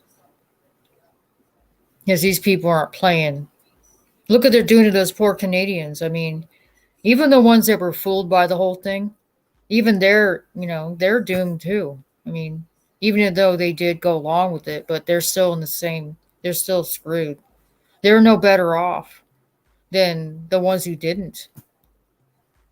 And I can't go into any details, obviously. Neither can you guys. You really can't get into it either. See, this is the world we live in, where you can't talk about anything. It's just evil. I hate this. Oh, you two haven't been in the room together for a while, huh? You and 10? Where you've been in the same comment section together, or live or whatever together. That's interesting, huh? I guess lightning struck. Well, that's cool. Thank you for coming in, Tin. And are you going to be uploading something later, or they got you pinned down where you can't put nothing up? This Tin too, huh? So that's your new channel that you can upload on. The other one that you got in trouble. So you're gonna put up another video? In our obviously, if you look at the earthquake map, it's been pretty active. It's pretty nuts. That was back when I stupidly used my real name in their thing. Yeah. Yeah, you don't want to use your real name, even though it's really, really easy to say your name on accident. You're like, oops. Because it's natural to tell people your names. Like, oops, I didn't mean to do that. Because it's friendly to give people your name. But in this case, you probably shouldn't really give out that information. Because there's bad people out there that like to hurt others. And we've seen it, right, Tin? We've seen those people that like to hurt others. And it might just be a bunch of words, but, it's kind of scary, too, when people put out words, too. Hell sucks. Yeah, so anyways, I'm going to let you guys go and you can move on and do something else. And I hope you enjoyed the video, whatever you watched of it, and it wasn't too incredibly boring or scary or whatever. You know what I mean? I didn't freak you out or anything. It's just a story. It's not real. Thank goodness, huh? I'd hate to be staying at a beautiful ranch in Montana and then this happened, you know what I mean? Where there's people getting all chopped up or whatever and eaten by animals and ravaged, and the sheriff's like, well, I guess I can't go there till tomorrow. And then by that time, the animals have eaten most of what's left of the body of the person. It's like, ooh, that's disgusting. Ooh. Hey guys, everybody, let's have some dinner right after that. Let's eat after we saw something killed and torn up right down the street from the ranch. Yummy. So, anyways, I got 2 hours and 52 minutes into the sucker. I don't know if anyone wants to roll back that far. But everyone that was here, I do appreciate you sticking around and listening to me, listen to my video. But I just wanted to read this, and I think it's valuable that we share stories like this sometimes. Not all the time, but sometimes. Just to get people back into the mode of reading again and being more creative and learning things rather than just artificial crap, by Hollywood actors and all that and fake crap. It keep our vocabulary up too, right? These words that we've forgotten about. And it teach your kids too to brush up on their reading as well. Not these kind of books for kids, but just reading in general. You know what I mean? Just reading is valuable. And a lot of people barely can even write, let alone read a damn book. Yeah, don't worry about it, Homestead. Don't worry. You're not obligated to watch the whole thing. This is almost 3 hours. You know what I mean? That's devoting a lot of your time, personal time. It's like watching a Tim Robbins seminar. It's super long. It's just super, super long. But I had a good time. Thank you guys for coming in. And by the grace of God, we're able to talk to each other. Right? And we discovered each other's channels by coincidence. And there's a lot of other channels I like too. They're awesome. And I really enjoy theirs. And they have a lot of subscribers, so they don't really notice people because they have a lot of people that like them. So whatever, they earned it by being themselves. So that's how you win people or get people to notice, is you just be yourself. People appreciate it rather than being fake and all that. People just find it really boring. Yeah. Well, if you want to, Homestead, just roll it back, I guess. Roll it back. And then, you don't have to watch the video part of it. You can just listen to the audio. Because I love, what I love is the books that you can buy that are on CD. And you can run them. And then you don't have to sit there and be stuck in one spot. You can just run the book that's read to you. Isn't that cool? The audio, you can have an audio book. It's pretty cool, huh? Then you can just do whatever you need to do and then you can hear it, and then you can just visualize, put pictures in your head from what you're hearing in your head, hearing from the video, or the, not the video, but the audio. I just really like that. And there's also, you can get the Bible on audio too. If you like the Bible, you can listen to the Bible audio. Keep yourself up, up to date with things so you don't forget. It's really easy to get caught up in stuff and forget about the Bible. Always good to be reminded, right? For spiritual stuff, so you don't get lost in the BS. Okay, well, thanks for yeah, that's cool. Yeah, we'll try to keep it private, right, country?